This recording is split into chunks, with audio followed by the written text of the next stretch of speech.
Delighted to be on air here from Malahide. As you say, the sun is out. Would you believe it? We've have heavy overnight rain, but it has dried out in the pitch here in Malahide with their stands all around the ground. Remember, we have to build all these stands every time there's a big game here at Malahide. And right in front of us, in our little garden shed comedy box, Ed Joyce, the former Ireland and England batter, of course, former Ireland women's coach after a successful 6-year spell. He's in semi-retirement like me. And we're watching now as the England squad in their red tops and navy trousers have their official squad photograph taken, and it's been described, Ed, as an understrength England side, but when you look at the 11 chosen today, being left out of the squad are Sonny Baker, Tom Hartley and Scott Curry as well, along with Jordan Cox, so he's left out. So it's an England side who have won the toss and decided to put Ireland in. So England will field. They will be bowling. It's Salt, Butler, who'll keep wicket, Bethel, the youngest ever men's international England captain at the age of 21. Batting 4 we expect to be Rayan Ahmed, then 5 Tom Banton, 6 Sam Curran, Will Jacks possibly at 7, Jimmy Overton at 8, Liam Dawson at 9, and then completing the England 11 are Adil Rashid and Luke Wood. But the Ireland batting lineup, well, they have left out of their 14-man squad Ben White, Jordan Neal, and there'll be no debut just yet for the Vancouver-born Ben Callets. So we expect it'll be Paul Stirling, the captain, opening the batting with Ross Adair, Harry Tector at 3, Lorcan Tucker at 4, Curtis Camphor, man of action, at 5. Then possibly coming in will be George Dockrell, hugely experienced. Dockrell and Sterling, the two fellas left over from that famous 2011 World Cup victory in Bangalore. Gareth Delaney at 7, Barry McCarthy at 8, Graham Hume at 9. Then we've got Craig Young as well to come in, and Matthew Humphreys, the probably last two batters for Ireland. Ed, you're very welcome. How's retirement, and are you optimistic for Ireland today? How's retirement first? Retirement, I haven't retired. Oh, neither have I. No, I'm doing some coaching at my local club, and I'm a taxi service now for my kids, so that's how retirement seems to be suiting me. They're 14 and 11, so lots of sport there for them. The game today, luckily the sun isn't quite out, but we can see some blue sky, which is good. The pitch here at Malahide usually a good one. Sometimes looks a bit green, but it skids on usually pretty nicely. I'd expect there'd be a bit of swing for Luke Wood up top. He's usually someone who targets the stumps and goes full, so I think the Ireland lads are going to have to look out for that. But a lot of power up top for Ireland in Sterling and Adair. Ross Adair has had a great start to his T20 career. Very powerful man. Used to play a professional rugby player. He's a see-ball, hit-ball sort of fella, isn't he? Certainly is. I think if he miss-hits balls for 6, which is always a good sign for someone playing this format of the game. And a strong middle order there. Harry Tector, Lorcan Tucker, Curtis Camphor and George have lots of experience there playing lots of cricket, albeit not very recently for Ireland, who haven't had many games since June. So possibly coming in a bit cold, but looking forward to the game anyway. Well, we have two squads and absolutely differing levels of experience this summer. Such has been the weight of fixtures for England that they've obviously rested a lot of their all-format players for these matches. We've got second game due on Friday, then the concluding game on Sunday. Forecast for those two, bit mixed, you have to say. It's the first time Ireland have hosted England in a men's T20 match, indeed a series. They'll be playing for the Token Phi Trophy. And a word for young Jacob Bethel. I mean, he's only a year into his senior England international career, and he's captaining. He's the youngest ever in a men's international match for England. 21. He's only ever captained, I think at school, maybe Warwickshire Seconds, and not a huge amount of experience. England under 19s as well. Yeah, there was a bit of England under 19s there. They obviously rate him as a cricketer to bring him in, someone who hadn't scored a professional 100 to come in and play for England. He obviously got that 100 for England against South Africa there recently. He's a super talent though. What a beautiful player to watch. He's a lefty. I always like watching those. But yeah, 21. I mean, that is something in Ireland's favour. I think no matter what he says, captaining your country as a 21-year-old, and there are some mumblings among sort of county cricket supporters and supporters in England generally about whether this is something that should have happened. But he does seem to take things in his stride. He's obviously very strong mentally, because he was getting a little bit of stick, and then he obviously went out there and got that 100 a couple of weeks ago. So, but he is a very, very talented player, and clearly rated very highly by the England hierarchy. The bell, the Roy Torrens bell, is going to be rung by former Ireland international Mike Halliday. Let's hear from the two captains. I caught up with them yesterday. We'll hear from the new T20 captain for England, Jacob Bethell. First of all, the old lag, his old pal from Warwickshire, Paul Stirling. Yeah, look, we're all excited to get out there. We haven't been together as a group for 4 months, and we're just getting out there and looking forward to playing England, where we know their strength and depth. Certainly, youngest captain I've definitely stood out for a photograph there, so nearly half my age. But look, we're really excited to get out there. You have a little bit of personal history with Jacob Bethell at Warwickshire. Look, managed to play with him, yeah, certainly. I think it was maybe 3 years ago now, and saw the huge talent that he was. He's a fantastic cricketer then, and to see where he's got to now is incredible, how quickly he's achieved that. But yeah, I think I rocked up first day there for Warwickshire, and he got me out first ball, and that was that. How can Ireland win this, or how can they stay in the series through to Sunday, do you think? Yeah, look, we need to be right on it. There's no doubt about that. We have to be at our very best. Probably need a little bit of rub of the green. Maybe a toss win here or there. But we're hoping maybe when the teams play so much cricket, like England and with their counties as well, that you come here, possibly it's different conditions that you're used to, and sometimes you can catch an opposition on the hop, particularly when they're playing on good wickets and fast tracks in England. So maybe that'll happen, but also if it doesn't, we need to be prepared to be as good as we can for 40 overs. Jacob, captaining England in a T20 series in Dublin, was that on the bucket list at any stage for 2025? I don't think it was on the radar, to be honest, at the start of the year. But look, it's an amazing opportunity. Can't think of many better places to do it. I've never been to Ireland, but I've loved it so far in the couple of days we've been there. And yeah, to go in there and lead the side is going to be really special. How much captaincy in cricket have you done? Done a little bit. A little bit for England on 19s, a couple of Warwickshire second team games, but yeah, it's something that's pretty new to me. But I actually probably prefer it that way. Kind of learn on the job and just kind of take everything in without too many preconceived ideas. What sort of captain will you be? What sort of captain would you like to be? I'll be very chilled out, to be honest. I'll try and let everyone relax and just kind of let the talent take over and just kind of manage the boys on the field. Obviously it's only a short-term job for standing in for Brookie, so just look to reiterate the messages that he's trying to take forward with this team and hopefully to leave the team in a better place than it was a couple of days ago. They had to dig through the history books to find a guy called Monty Bowden back in 1889, who before you would have been the youngest player to captain the England men's team. Are you a statistician? Do you take any interest in cricketing history like that? I'm not really much of a statistician, no, but it's a pretty cool stat to have. I guess it's a obviously incredible opportunity, and yeah, I will definitely look back on that, I'm sure, in the future. But at the minute, it's kind of just trying to get the job done now. It's a wonderful day for Jacob Bethell. We've just had God Save the King, and now the Ireland anthem. The two teams are lined out alongside us in front of us.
It's not a sellout here on match day 1 in Malahide.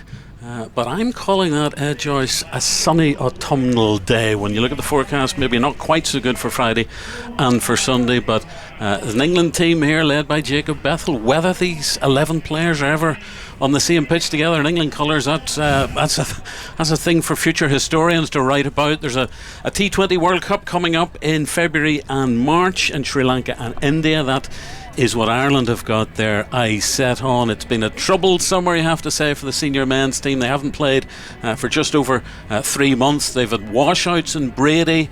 They've had series cancelled. They've had very little cricket. They're coming in, and Paul Stirling, the captain, Ed, has said this, they're coming in undercooked and underprepared for this series. Ireland team definitely are, and Paul wasn't particularly positive in his pre-match remarks there. But you know, I can understand it, and he's being honest. You know, it's England, a very, very strong team. People are saying it's an understrength team. You know, it's nearly at full strength. There's only a few missing really, so you'd have to put them as overwhelming favourites. And you know, I can understand Paul's feelings there before the game, because you know, not having played for 3 months, there's definitely a lot of frustration among the players. I know that about that situation. You know, it's not ideal, you know, and they are coming in cold. Even a lot of the cricket they've been playing recently has been club cricket and some interprovincial cricket, but which doesn't really prepare you for this, you know. So it's a step up, but you know, Ireland does have some very good players. The most recent T20 game that Ireland played against England was a victory, so unbeaten in their 2 matches exactly, in this format, albeit the other one was a washout. Well, exactly. We do remember the great wins, the Bangalores, and even the Southampton ODI victory a few years ago in COVID times. But you are looking at Stirling, you're looking at Ross Adair, you're looking at Curtis Campher, these guys, big, and you're looking the ball to cross the boundary yet. As simple as that. Well, they definitely need a big score. We just saw a series against South Africa, and this England batting lineup is pretty scary. And they, you know, just looking at the 11 there, Salt, Butler, yeah, but they bat all the way down. You know, bat down, you know, all the way down to sort of 8, 9, 10. And there's a lot of power even down there. You know, so they're just going to keep coming. You know, and Ireland don't have those depths. They're a bit more reliant on, you know, your traditional getting a good start and having that middle order come good in them at that stage as well. So, you know, looking for Paul and Ross to get us off to a good start here. A lot of power with these two, so if they do hit it, it goes. It's just a matter of getting a start. You don't want the rest of the batters in the Ireland lineup, you know, padding up quickly and getting those sort of nerves of you know, being 10 for 2 or something like that. So, you know, looking for these two to get going really well. It's going to be Luke Wood to open the bowling for England at the far end. We'll call that the Malahide Castle end, where when the batters batting at the Malahide Castle end, we're sort of at cow corner, so we're not behind the bowler's arm. Paul Stirling, the Ireland captain, hugely experienced, the second highest number of T20 international runs in world cricket. He's got a white number 1 on the back of his bright green shirt, his navy trousers, doing a little bit of stretching. Paul Stirling now 35 and Jacob Bethel 21, but they had a little patch of crossover, as you heard during the interviews, at Warwickshire. And it's Joss Butler, the ageless Joss Butler, keeping wicket for England today. There's any number of possible keepers for England and for Ireland today. It's a profusion of keepers. And of course we've got just the 2 men outside the circle in the opening power play. Phil Salt right in front of us at third, and Paul Stirling just practicing a delightful forward push. But I mean, this is the game. Stirling as well as an instinct batter, isn't he, Ed? Well, T20 was invented for these two, so you know, I think we'll be seeing very few of those forward pushes we just saw there. England going for, you know, one of these new fields, sort of no backward point, and they've got a wide third and a wide slip, and just 3 on the offside there. So expecting some swing back, because they've got a reasonably heavy leg side field there as well. So Luke would be looking to hit pads and hit stumps here. I think he's the 5th highest in runs. He's the 2nd highest boundary scorer, I think, to be fair, Paul Stirling. Let's get the stats right. Here comes Wood from the far end, left-handed, left by Stirling and through to Butler. Stands a bit disappointing on the far side. They're about a third to a half full. We're expecting a sellout on Friday and Sunday. This should have been an ODI series back in June, but such is the number of fixtures and the weight of fixtures in England's calendar that it was shuffled round to a T20 series in the middle of September. Not ideal if you're a son or daughter with mum or dad. Schools are back, obviously, right across the islands. And here comes Wood. Whippy action, and driven into the covers and to the boundary by Paul Stirling, and Ireland underway. Second ball with the ball to the ropes. Yeah, brilliant. Great start from Paul Stirling. It was actually a wide first ball as well there, so we've got 5 off one ball, which is fantastic. Good start for Ireland. Beautiful shot from Paul Stirling. A little bit of an extension of that push that he was practicing before the game, but just beating Rian Ahmed at sort of forward point there to his left. The two umpires are both Northern Irishmen. Standing at the bowler's end is Ballymena's Jonathan Kennedy. At square leg is Belfast Mark Hawthorne. So Ireland 5 without loss. Wood is in. Down the track goes Stirling and just whips it into the waiting hands at the man at short cover, Tom Banton. And blue sky, lot of cloud. And I'd say the ground probably 2/3 full. A little bit disappointing, the crowd, isn't it? I mean, I know that the second 2 games are sellouts, but you would have expected 3 T20s here to sell out. And I think, as I was saying, the forecast for today possibly the best of the 3, but things can change very quickly. Heavy overnight rain, a lot of wind dried out the outfield here at Malahide. Wood is in, right-handed, trying the Yorker, defended well by Stirling, and popped up and pinged in by the new captain, Jacob Bethel, wearing 82. I mean, it must be a little bit difficult when you're trying to captain guys like the Joss Butler, former captain himself, but he has to be his own man, Ed. He does, and I think the only thing he knows it's just going to be these 3 games, you know, for the moment. He should be pretty relaxed about it. He knows the real captain's going to be coming back pretty soon, and he can just relax. England being coached today by Marcus Trescothick. Wood is in and comes off the bottom edge of Stirling's bat. Doesn't get the run, goes straight down to a Butler. Stirling trying to get down the track, a little bit of talking to himself. He rehearses the shot he should have carved that ball to the boundary with. So Ireland remain 5 with Stirling in 1, and Ross Adair at the far end, a former Ulster rugby player, played 1 game for Ulster, scored a try, fell out of love with rugby, got a couple of injuries I think, and won his first professional cricket contract last year at the age of 30. Brother of one of the missing players today, Mark Adair. Wood is in. Stirling just pushes that behind square on the offside. Salt comes to field and Ireland jog through for an easy single. 6 without loss, 1 ball left of Luke Wood's opening over from the far castle end. I think Ross is just going to make sure he's not beaten for pace here on this first ball. Luke Wood's a little bit quicker than people give him credit for, and he's slippery. You know, you've got to watch that first ball. He swung 1, maybe 2 of the balls in this over, mainly gone across, but I expect him to look for those stumps here, Ross Adair stumps here, first ball. Ross Adair, a man who's played rugby against Maro Itoje. Wood is in, and Ross is pushing that straight down the ground. They scamper through for a single. Paul Stirling just gets his bat in, and so Ross Adair will hold on to the strike. So the end of Luke Wood's opening over. Ireland are 7 without loss. Adair off the mark with 1, and Paul Stirling the skipper on 5. Nice little start for Ireland. 7 off the first over. They definitely take that. Looks like the big Somerset man, Jamie Overton's going to be bowling the second over here. So we're going to see some pace and bounce here. So completely different from Luke Wood, who's skiddy and swingy, you know, left arm over. So 6'5" Overton. He is 6'5". We both would be looking up to him. He's an angry man as well. Jamie Overton is a very angry man. There'll be some interesting words said to Ross Adair here, but I think Ross is probably up to the task, being having been a professional rugby player in his time. Yes, I don't think Ross Adair as a man will be fazed by very much. He's very much grasping this late cricket career, unexpected one as well. He returned to cricket, played for the crack, as we say in Ireland, played for the fun, and suddenly started putting club runs together. Well, that's what it should be. You know, I loved reading the recent interview with him. He just sounded like a man who was reborn. You know, I don't know much about his rugby career, but his cricket career started brilliantly. He was behind a few good players as he defends that opening delivery from Overton, running in from the village end on his toes. Ross Adair, I think he was behind some very talented Ulster backs at the time, so didn't get much of a look, and then get an injury, and then sort of thought, I'll give cricket a go again. So here he is at the age of 31, batting alongside the Ireland captain Paul Stirling. Mark Adair, one of the absentees, along with Josh Little and Fionn Hand, 3 potential bowlers for Ireland, and I think he's missed that completely.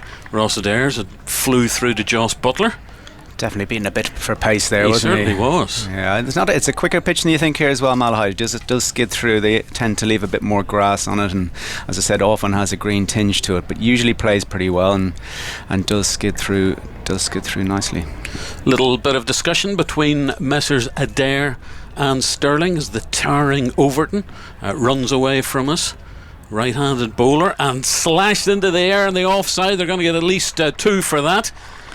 It's being chased on the far side and kept in by Rian Ahmed, and they do come through for 2, and Adair moves on to 3, Ireland 9 without loss. Ross Adair deciding that 2 dots is enough. They're going to flash hard. Exactly. I think when you're the size of Ross Adair, a miss hit tends to go somewhere, at least somewhere. It's hopefully not straight up, but yeah, run you down the wicket there. He's got a tough man to run down the wicket to because of that extra bounce and pace. 1 slip for Overton. The 2 men on the boundary behind the batter as Ross Adair tries to flick that off his pads, and it goes through to Joss Butler, a truly great white ball cricketer for England. England, of course, breaking all those records. Phil Salt with his astonishing 141 not out, a 39 ball century at Old Trafford. It's scary. It is scary, that amount of power. They just play with so much freedom, and they know behind them there's all that power as well. Overton in to Adair, who plays that into the ground, bounces into the waiting hands of Jamie Overton. Very tidy stuff from the big tall fella, who's playing his 14th T20 international for England. He's 3 minutes younger than his twin brother Craig. I wonder does that cause trouble through the years between the brothers? You know what family are like. I don't think they need an excuse for trouble, those 2. Can't live with them, can't live without them. Adair comes down the wicket, drives beautifully, absolutely cracks that through the covers, and that's 4 runs. Lovely shot. Brilliant, well done. A little bit fuller there from Jamie Overton, the last ball, the second over, and just allowing Ross Adair to get the hands through the ball. I think that back of a length is the one to stick for Jamie Overton. He's just getting a bit of extra bounce off there and potentially a little bit easier. So it's a nice finish to that second over for Ross, and 13 for none off 2 is a decent start for the Irish boys. Yeah, 6 off the over. Adair on 7, Stirling on 5. Those players you mentioned, they're going to miss those. Josh Little, Mark Adair, Fionn Hand, good. We remember Fionn Hand dismissing Ben Stokes with that purler. Well, exactly, yeah. That was something to remember, all right. Here comes the slick-haired Lookwood from the far end into Stirling, who's back on his toes defensively, pushing it into the onside, where it's fielded into the gloves of Joss Butler. Butler himself is playing his 140th T20 international. His 1 century, 101 not out against Sri Lanka in November 2021. Phil Salt, the only man who scored more than 1 T20 international century for England. He's on 4 after that astonishing piece of hitting. Yeah, 3 against the West Indies and then that 1 against South Africa, so a bit unusual there. Wood is into Stirling and it hits him on the pad. Big appeal. They're going to scamper through for the single, where it's fielded by Rian Ahmed.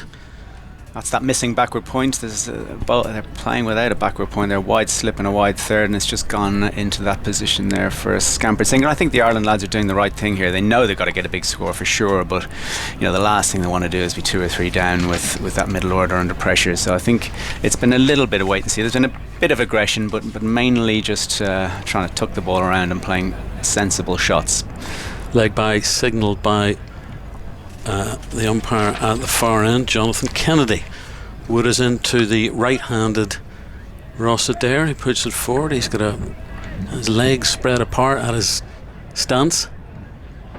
He looks like he's not a man of great technique, Ross Adair, but a man of aggression. He sees the ball eye to ball contact and that sort of thing. He's very much an instinct player. For sure. It's interesting watching from side on here. Actually, you get a great view of the length, and I think that back of a length doesn't necessarily suit him at the moment. He's looking for that over length ball that he can put his hands through, so he definitely needs a few more balls to settle in here. Ireland 14 without loss. The sun is out here in Malahide. Wood is in and cut away square of the wicket. A brilliant stop by Rian Ahmed, and Ross Adair has to just be happy with a rehearsal of that stroke.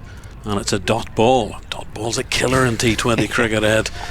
There won't be too many dot balls, you think, when England are batting? No, but it tends to be 4-6 or dot in that first 6 overs. And as I said, the Ireland boys, they're definitely looking to be aggressive here. But I think they'll really be, if both of these lads are still in the last 2 or 3 overs of the power play, we'll see some super aggression at that point. I said Joyce, the former Ireland and England batter. Michael McNamee here. We'll hear from Peter O'Reilly and Stefan Schemmelt as well. That swung away on the onside, spinning away. I don't think he's made full contact with that, Ross Adair, but they'll come through for 2, fielded at mid-wicket. 2 more to the Ireland tally. Ireland 16 without loss. Adair on to 9 off 10 and Sterling 5 off 7 delivery. So basically not far off a run of ball early on in the opening overs here at Malahide, as I think a few more latecomers arrive into the stands, the temporary stands. Ireland hoping to build a permanent home at Abbottstown, just outside Dublin, in time for the 2030 T20 World Cup they're co-hosting. Wood is in, and a mad swipe by Ross Adair misses it completely. So it seems at the minute it'll be all duck or no dinner for Ross Adair. So that's the end of the over, and off the opening 3, Ireland are 16 without loss. Adair on 9, Sterling on 5. Adair seems to be finding most parts of the bat apart from the middle at the moment. He did find the middle to that one off Jamie Overton's last over. Looks like we're going to get a bit of spin now, but he's over. Looks to be over swinging a bit, just trying to get Ireland off to a big start here. There will be butterflies for a fellow like Ross Adair, and Sterling's seen this all before. For sure, and he also made some comments in that interview that I was talking about playing against some of these England lads who he looks up to, so much. People like Jos Buttler and legends of the game, probably one of the great white ball players, and he was just looking forward to being on the same pitch as him. But I think once you get out there, once you get out in the middle, you put those things behind you, and good to see him trying to hit that. I think if he had hit that, it would have gone over that tree in the corner opposite us. Right, it's the 35-year-old Paul Sterling about to receive a delivery here from 35-year-old Liam Dawson, the Hampshire spinner, coming on. It's his 17th T20 international. Made his England debut back in 2016, left arm, and swung a swing and a miss by Sterling, and it's picked up by Luke Wood, and there's no run. Luke Wood at short fine leg. Just darted in there, didn't look to be much turn or even trying to get some turn there. So wide for Ireland off that first ball of the 4th. He's moving Salt square on the onside and moving a man to the inside the circle on this onside as Sterling's waiting to come in. Shorter delivery cut away by Paul Sterling, well fielded on the offside, and no run. He's got long off and he's got deep square, so it's that split field that a left arm spinner often bowls within the power play, and a packed offside field, so it's going to be hard to get through that offside field. Ireland 17 without loss. Here comes Dawson, smashed high and long. Is it over the man? Yes, it is. At long off. That's a 6 for Paul Sterling, the opening one of the match. Well struck. Yeah, he just backed away there, and I think he did a little dummy charge, so he got that back of a length from Liam Dawson, and just got enough of the ball to get it over that long off. He gave himself enough room anyway. He did. He's got to be aggressive here. It's the 4th over the power play. They've lost no wickets. This is the over to go at. So what is Dawson's reply? Sterling, great boundary hitter for Ireland, swung away on the onside. They'll come through for the single. It's fielded there at mid-wicket by Phil Salt. Just skidded on a bit much, bit to Paul there, and caught the top of the bat, but super aggression here. Dawson will be looking to spear it into leg side here to Ross Adair, and possibly looking for him to play a sweep and not straight down the ground, which is very short here at Malahide. Ireland 24 without loss in the 4th over. At the end of this over, we'll hear from Stefan Schemmelt as Dawson is in, running away from us. It's off the leading edge by Ross Adair and fielded at mid-off by new captain Bethel. And Dawson trying to get through his overs very quickly. 2 balls left of his opening over. Cut away on the offside by Adair, but he keeps picking out the fielders. And Adair knows that dot balls aren't any good to Ireland. He's been slightly pinned down. Last ball of Dawson's opening over. And cracked away on the offside by Adair, but he's picked out the man on the boundary, and that'll just be a single. Adair will keep the strike. So at the end of the 4th over, we'll hear more from Ed Joyce. Stefan Schemmel will take over. Ireland 25 without loss. Ross Adair 10 off 14, and Sterling 12 off 10. So a tidy enough start there from Liam Dawson. Didn't look to be a much turn, or even trying to get any turn there. 1-6, so he did well to only go for the runs he went for off that one, with the 6 in there. Will we see a bit more spin here? Now we've got Sam Curran coming on from the Malahide Castle end now, some more left arm over. Sam Curran's got that really slower ball he's developed over the last 12 months, and he's got his little dance that he did in the 100 as well, hoping not to see too much of that in this power play with my green tinted top on. But Ireland a decent start, 25 off 4, but they will be looking to target this last 2 overs of the power play. They're probably looking to get over 40, hopefully up to 45. I think just in general, no one needs to see Sam Curran dancing. He definitely got a bit of stick from the other players about that, didn't he? It was an interesting one. I didn't know if there was a story behind it. Did you hear anything there? I didn't hear. No. There was some needle from time to time during the 100. Well, they've got a bit of swagger, the Oval team, don't they? Oh, well, you could say that. Yeah. I don't think I can. Okay. But he's bowling now, Sam Curran, from the far end towards the Castle end, left arm over to Adair, I think inside edge towards the fielder at short fine leg.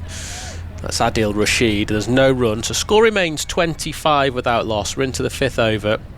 Adair has 10 and Sterling has 12, so still power play conditions. There's a tight ring on the offside. All the fielders, all 5 of them on the offside, are in the ring. And there's a mid-on. Luke Wood, furthest part in the ground from us at Cow Corner. Deep square leg and that short fine leg. As Curran's in again, left arm over. It's angled towards the backward point fielder. That's Rayan Ahmed who picks the ball up, does the fielding, no run. Another man, Sam Curran, who, if you haven't faced him before, he's a little bit skiddier than you think. He doesn't have that bound, and he sort of just saunters in at you, or skids in at you, so he does take a bit of getting used to here, and Ross Adair won't have faced him before, I don't think. So a new challenge for him, but he definitely needs to get going here. I think he needs to swing that bat a bit harder. 10 off 16 Adair. Curran, red shirt, blue trousers, bowls. That's short, it's pulled. Swivel pull by Adair. Deep square leg is Will Jacks running around to his right. Well, they managed to run one then, single taken, 26 that loss. I thought there might have been 2 on the cards. I think that possibly should have been 2, all right. That possibly should have been 2 for sure. I don't often say this, but I don't think running between the wickets for these 2 is going to be top of their mind. I think they're thinking 4s and 6s, a lot of power. Maybe not that scampering between the wickets that you see from maybe 2 other openers. Changing the field, man's come up into the ring on the leg side at mid-wicket. Deep cover point's gone back. Slow ball from Curran and Sterling's picked it. He smashed it. Big pull shot into the stands. Over straightish mid-wicket. That was a shot of a man who knew at some point he was going to be facing that ball, and I think he was possibly waiting for that. Very, very well played by Paul Sterling, because that's a ball in the 100 and in recent England games that Sam Curran's got a lot of joy from. 32 without loss. Sterling almost swung himself off his feet. The hardest part, that's waiting for it, isn't it? Picking it's one slow, thing. isn't it? Picking it's one thing, then you've got to hit it. Curran tries again to Sterling, who waits this time. Just drops the ball at his toes. Curran runs through and does the fielding off his own bowling. I think he's foxed him there. I think he was expecting a quicker one, and he got another slower one. He's a very clever bowler, Sam Curran, and he's played so much around the world. He's not going to be worried about being hit for a 6. Be nice to get another boundary for the lads off the last ball of this 5th, though. Sterling's got so much experience, hasn't he? As the Ireland captain. He's got a slightly open stance. Green shirt, blue trousers. Looking for another pull shot. That was a bit quicker from Curran. And it hurried Sterling. I don't know if he got a little bit of... Yeah, a little bit of bottom edge there, I think, on that one. He's going well though, Sterling, 18 off 13 here. Ross Adair definitely needs to pick things up. 11 off 17 is his job, not to be 11 off 17. So I think he needs to get a few boundaries pretty soon. 5 overs gone, 32 without loss Ireland after being asked to bat first T20 international of 3 between Ireland and England at Malahide. Sports Extra, BBC Sounds, commentary of all 3 games. Yes, thank you to Ed Joyce, and hello to Sunday Times sports correspondent Peter O'Reilly. You made of the first 5 overs, Peter? I'd say Ireland are content enough to be not having lost a wicket. Jamie Overton again, that's down the leg side to Adair and is called wide by umpire Mark Hawthorne. So 1 added to the score, 33 without loss Ireland. Yeah, you can see the Irish batters are short on game time. They haven't really timed the ball that well consistently. A couple of big heaves into the stand, but apart from that, they've been done for pace, and they're clearly getting used to playing this form of cricket again. Overton in and bowls. Again, it's on the pads. Adair turns it fine. There's work for Rayan Ahmed to do around the deep backward square boundary. Can't get there. It's gone for 4. I think Ahmed was starting just behind square on the leg side. He's trying to get round in front of one of those temporary stands away to our right. Score goes on to 37 without loss. You get an idea there of the wind we had overnight after the rain. I wasn't sure that ball was going to make it to the boundary, but it ended up beating the fielder. Overton's England's number 75. He's in now and bowls to Adair. That's once more straight line. I don't know if there's a little bit of inside edge. Definitely a lot of thigh pad. It trickles into a vacant space in the ring on the leg side, and they run a single. 38 without loss. Yeah, you could see there Ross Adair was done for pace. Just cannoned into his thigh pad, but nobody short on the leg side, so an easy run for them. Last over the power play. England's 2 fielders that they're allowed outside the 30-yard circle are both back on the leg side. Rayan Ahmed that I mentioned earlier on in the over, and Phil Saltz very close to us, away to our right with his hands on his hips. Overton bowls to Sterling, who looks to give himself some room. Overton followed him. Might have been a slower ball, and Sterling got into a sort of awkward one-legged pose to nudge that one into the onside. 39 without loss with that single. Not so pretty flamingo. It looked ugly, didn't it? Adair on strike again. Lots been made of his former career as a rugby player. It was short and sweet, really. I'll tell you now in a sec. Overton bowls to Adair, looking for a pull shot. That looked quick from Overton. Yeah, he wore that, didn't he? He took it on the chest by the looks of it. Yeah, a short rugby career for Ross Adair. 1 game for Ulster, and then he had a spell with the Jersey Reds in the Championship. Oh, just looking at the replay, that's hit Adair on the grill.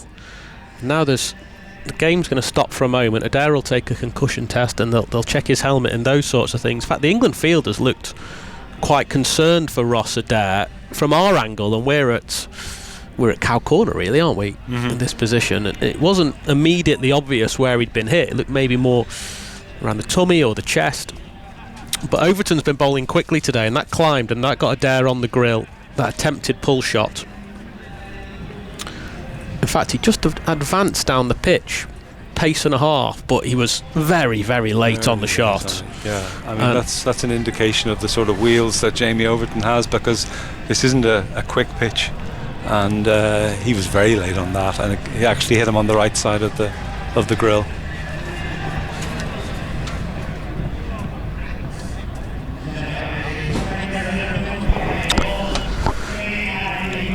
So the game has stopped for a moment as Adair just gets some treatment.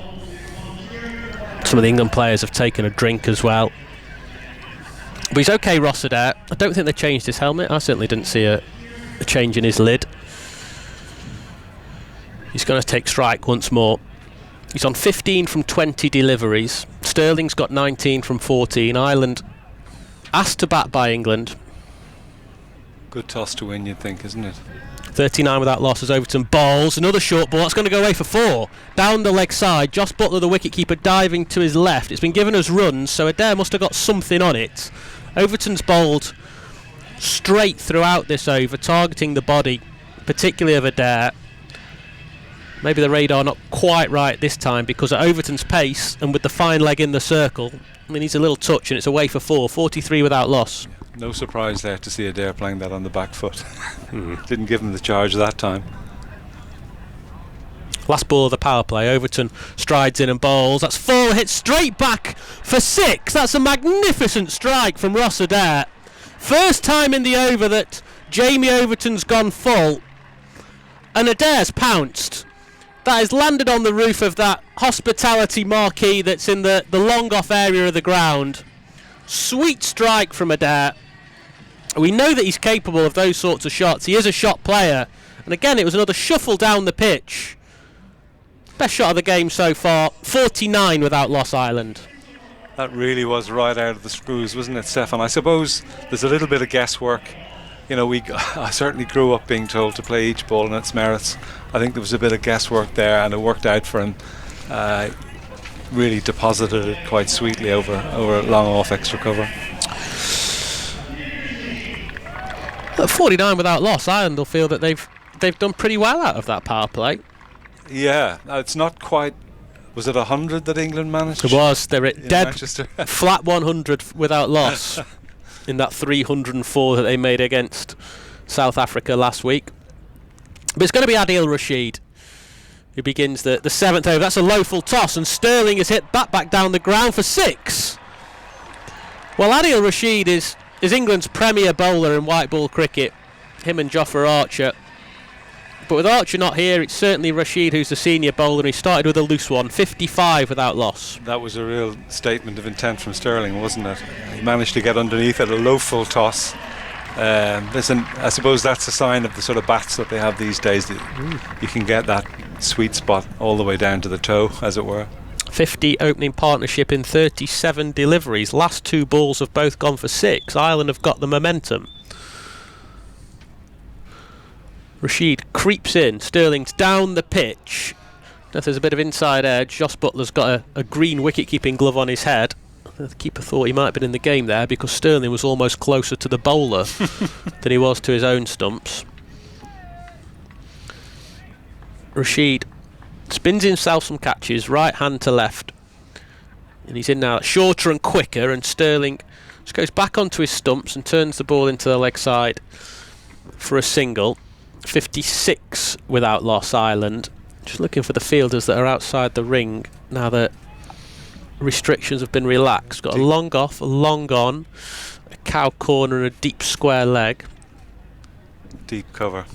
Deep cover as well. Yeah, that's Phil Salt, who seems to be given the job of patrolling this area of the field. Slower from Rashid to Adair, who waits and cuts out to Phil Salt. Single taken, 57 without loss.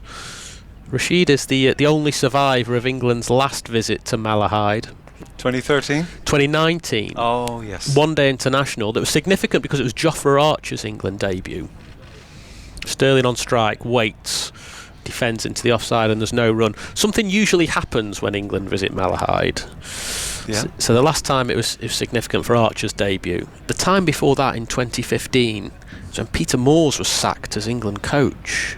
That was a grey day, wasn't it? It was rained off. Yeah. James Taylor was captain for the only time. Rashid to complete the over. That's full, almost Yorker length. Sterling tries to jam down on it, but can only drive to new captain Jacob Bethel in the ring on the offside. Dot ball to finish the over. 7 gone. Ireland 57 without loss. Both Sterling and Adair have 26. Classic Adil Rashid there. Goes for 6 off the first ball. What did he go for in total? 8? That's brilliant bowling. And the first ball was a real loose one as well, wasn't it? A gimme. Yep. But he corrected very quickly. Dawson's going to bowl at our end, the village end of the ground. I mean, spin could be a real feature for England. They could have bowled 20 overs of spin if they'd wanted to today. Dawson, Rashid, Rayan Ahmed, Bethel, Will Jacks. Yeah, I think my feeling was when they stuck Ireland in, they wanted to get this done and dusted and maybe get back to the Portmarnock links. and they're getting through these spin overs in the middle quite quickly as well. So Dawson, second over, left arm round the wickets, down the leg side. England are appealing for a catch. They're all up. Butler, the wicket keeper, Dawson, the bowler, Bethell, the captain, is in, appealing as well from short cover. Now, this might be Jacob Bethell's first DRS examination. He's got experience round him, of course, and Joss Butler, the former captain, and they decided no. And it's not being called wide, so it means it must have been a bit of thigh pad or something from Ross Adair, Yeah, he just clipped his thigh pad. Nice take from Joss Butler, though. Dawson creeps in, left arm round. Now this is in the air. Now there's a fielder underneath it, cow corner. It's Phil Shull, should take the catch and does. England take their first wicket and Ross Adair is out for 26. It's Liam Dawson. Adair looking to fetch a sweep shot, a slog sweep over the leg side. And he's spooned the ball straight up, and Phil Salt's come in off the cow corner boundary to take the catch. England have their first wicket, Ireland 57 for 1. Yeah, Phil Salt is actually standing a good 15 metres in off the rope here at cow corner, and he didn't have that far to travel to take that. I think what was noticeable about that was the loop that the bowler managed to get. It completely deceived the batsman. Harry Tector's the new man, Ireland's number 13. Tall, slender figure, and he's stretching at the striker's end and doing some jumping up and down on the spot to get himself loose. Right-hander. But that was a good opening partnership from an Ireland point of view. Yes, 57. They would have taken that before the start, I think, Stefan. And Harry Tector coming in the 8th over. He's got a reasonable platform, a reasonable base from which to work.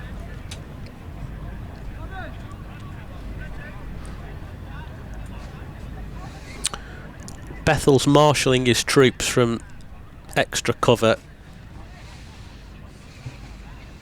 He's got a right hand in the air as he wafts the fielders here and there. Tector's not ready as Dawson creeps in.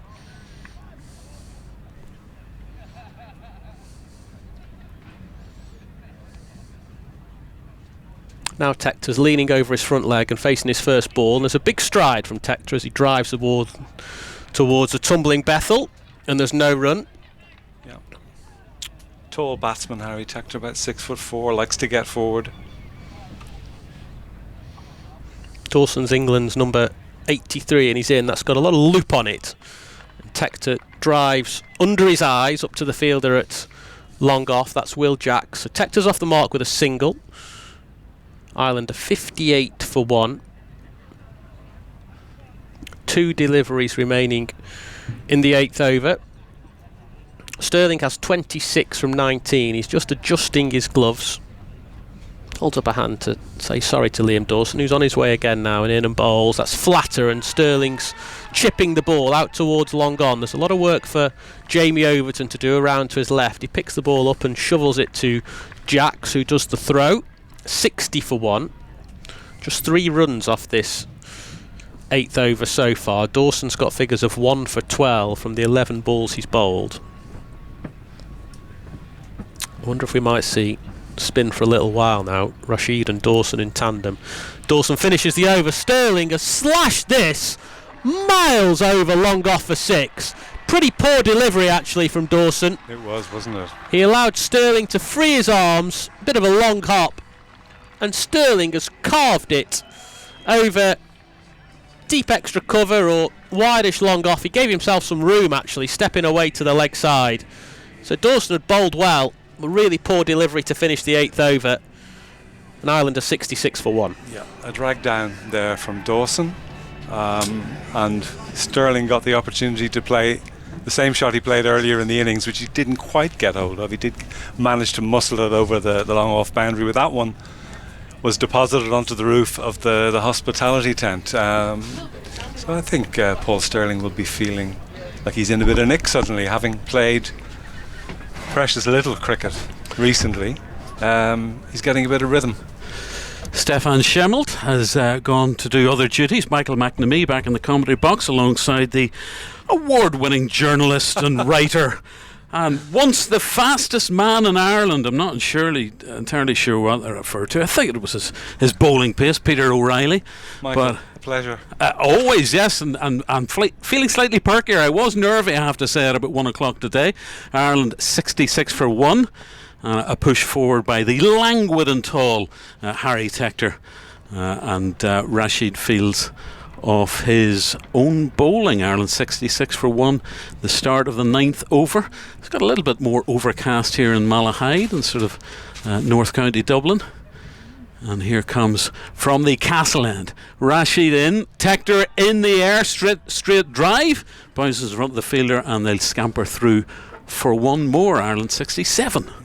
I think it's fair to say that Adil Rashid did Harry Tector in the flight there, but Tector went through with the shot and just chipped it about 10 metres short of long on and got away with it. Sterling back on strike. He's on 34. Rashid is in. It's up in the sky, and it's going to be a 6, is it? There's a man in the boundary at long on, takes the catch, and Sterling is out. He just needed one additional Weetabix this morning in his breakfast, but Sterling goes for 34. Ireland 67 for 2, and a good catch there on the boundary, and England take the second wicket of the day. He just kind of swiped it slightly, didn't go through the ball, didn't get full contact like the previous 6 over long off, and you can see as Paul Sterling was walking out there, just the way that he removed his batting gloves, there was an element of anger. He knew he was set and he had the opportunity to go large. It's unfortunate for Ireland. Will Jacks with the catch. Just needed 1 degree more of power from this Ireland captain. It would have crossed the boundary for his 5th 6 as it was. Sterling goes for 34, and the new batter is the 29-year-old wicket-keeper who made his debut in 2016, Lorcan Tucker, wearing number 3 on his green jersey. Yeah, England should remember Lorcan Tucker. He batted beautifully in Melbourne against them a few years ago. Not the longest of innings, but while he was in for, I think it was 30 odd, good temperament. Yeah, he looked class. He played a couple of beautiful shots. But momentum has swung slightly back towards England now with 2 quick wickets. The skipper is at slip. Adil Rashid spins the ball to himself, and Tucker now, right-handed batter. Bat raised down the track, straight drive, and he'll pick up a single for that off his opening delivery. Always nice to time your first shot, get off the mark first ball. Lovely hands from Tucker. He's a sweet timer of a ball. And that brings Harry Tector, part of that Tector cricketing dynasty. Tall man, Butler up, and Tector watching as he swings that through mid-wicket for 6. Signalled by umpire Kennedy. Warm applause from the spectators in the grandstand. Not a huge amount of effort, but beautifully timed by Tector. Yeah, well, you can see the way that he used his long levers there. Yes. He took a good stride forward and then really extended the arms. Lovely shot. Rashid is in on the back foot, carved away for the single by Tector. Fielded by Salt. Ireland move on to 75 for 2 at the end of the 9th over. Tector on 9 off 6 deliveries, Tucker 1 off 1. 11 overs remaining here in Malahide, and Ireland need to put the foot on the pedal a wee bit. Peter O'Reilly. Well, I suppose most Irish cricket fans would be thinking that Ireland have done reasonably well, probably better than expected given the amount of cricket that these guys haven't had, as it were. But yes, now having laid the foundation comes the acceleration you would hope from an Irish point of view. Rian Ahmed at the village end, coming on to bowl. One stage Ireland's youngest Test cricketer, so we're going to see a leg spin from the village end. He goes past umpire Hawthorne, little skip, and driven beautifully by Tector. They've gone through for 1, and it's not saved on the boundary by Curran, and that's a boundary for the tall Tector. Another beautifully timed shot by Harry Tector. You can see, although that ball went for 4, you can see actually that Tucker and Tector will be quicker between the sticks. Now that Paul Sterling has gone, the running. What are you saying, Peter? You know exactly what I'm You're saying. Mike. impugning the Ireland captain. That's a lower, quicker, fired-in delivery, but pushed away on the offside for a single by Harry Tector. Ireland move on to 80 for the loss of 2 wickets. Tector a quick-fire 14 off 8. Tucker 1 off 1.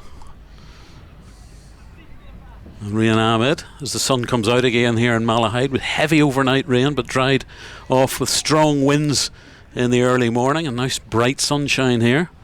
Ahmed is in and flashed away back to the bowler by Lorcan Tucker for no run. Yeah, not one ball from Ahmed has actually gone above eye level yet. He's really pushing it through. Here he is once more and pushed through for the single by Tucker, fielded by the man at mid-off and through to Joss Butler. They do miss the likes of Mark Adair. We know about his big hitting. He's a very useful fella to come in the lower order or the middle order in these white ball games. Yeah, he's a perfect number 8, isn't he? Well, Yeah. hopefully we won't get that far into the innings. Pushed away on the offside by Tector for the single. Ireland just adding a run of ball at the moment. 82 for 2. Ahmed 7 off the over so far. Last ball of the 10th over in Malahide. The man on the onside moved back slightly to just in front of the rope as he's in and cracked away on the offside. That'll be certainly 2. Does it beat the man on the boundary? You would have heard great cheers from the home fans if it had. I think it was in the end just a single. One more to the total. Tector on 15 at the end of the 10th over. Rashid 1 for 17 as he'll return. Tucker's on 4. Ireland 84 for 2. Peter O'Reilly will make way and Ed Joyce will return. We'll get his thoughts on those quick fire dismissals. So Rashid 1 for 17. 10 overs remaining at the halfway stage. Ireland 84 for 2. As we hear the bin lorry, I think, there in the background doing its duties. Ed Joyce, where are we in the balance of this game? Disappointing to lose 2 quick fire wickets if you're an Ireland fan coming here to Malahide today. Yeah, it was a steady start. Disappointing to, especially the Ross Adair wicket. I thought he should have aimed a bit straighter. But yeah, he tried to go over the slog man at deep mid wicket and obviously got out. But I mean, Paul obviously just slightly mishit that one. I thought it was the right thing to do. But these two have come in and got a good partnership going, and both very, very good players, Lorcan Tucker and Harry Tector. So see how they go now. Sam Curran from the far village, not for 7 so far off his opening over. That's a slower delivery, pushed down, and Ireland come through for the single for Harry Tector. 85 for 2. Ed Joyce has broken the equipment. We've a little bit of gaffer taping us back on. 85 for 2. Tector on 16 off 10. Tucker 4 off 4. Curran, that slight blonde figure. The wind is just getting up here in Malahide. He's running towards us as Tucker steps back, flicks that off his pads, and they fire through for a single. There's a throw at the non-striker's end, and Tucker is safely home. Leg by signalled. More traditional, these two, I would say, than the two openers. You know, traditional shots, lots of cover drives and deftness with Harry Tector and Lorcan Tucker. You might see a few laps and sort of guides from Lorcan Tucker in particular. Harry Tector, a big tall man, and he likes hitting the ball straight. And if he does hit it, it stays hit. One small matter of controversy in the squad selection. Harry's brother Tim, who's been proficient in domestic T20 cricket. That's a miss by the batter and a miss by the keeper, and it's gone to the boundary. Signalled as wides. 4 wides in the end, signalled by umpire Kennedy. Ireland will take everything that they're offered. I think that might have been a slower ball, one of those back of the hand Sam Curran slower balls. No, it was he just down the leg side. It was an off cutter that didn't actually off cut. It just went straight down the leg side. It's a little bit lazy by Joss Butler, has to be said, that piece of keeping. 91 for 2 in the 11th over. Curran is in, dab down, and that's good quick running by Tucker from the non-striker's end. One more to Tector. Yes, and they're taking the quick singles that maybe weren't being taken earlier in the Irish innings. 5 wides is always handy as well, isn't it, for a batting team? So you feel like you've got something for nothing there.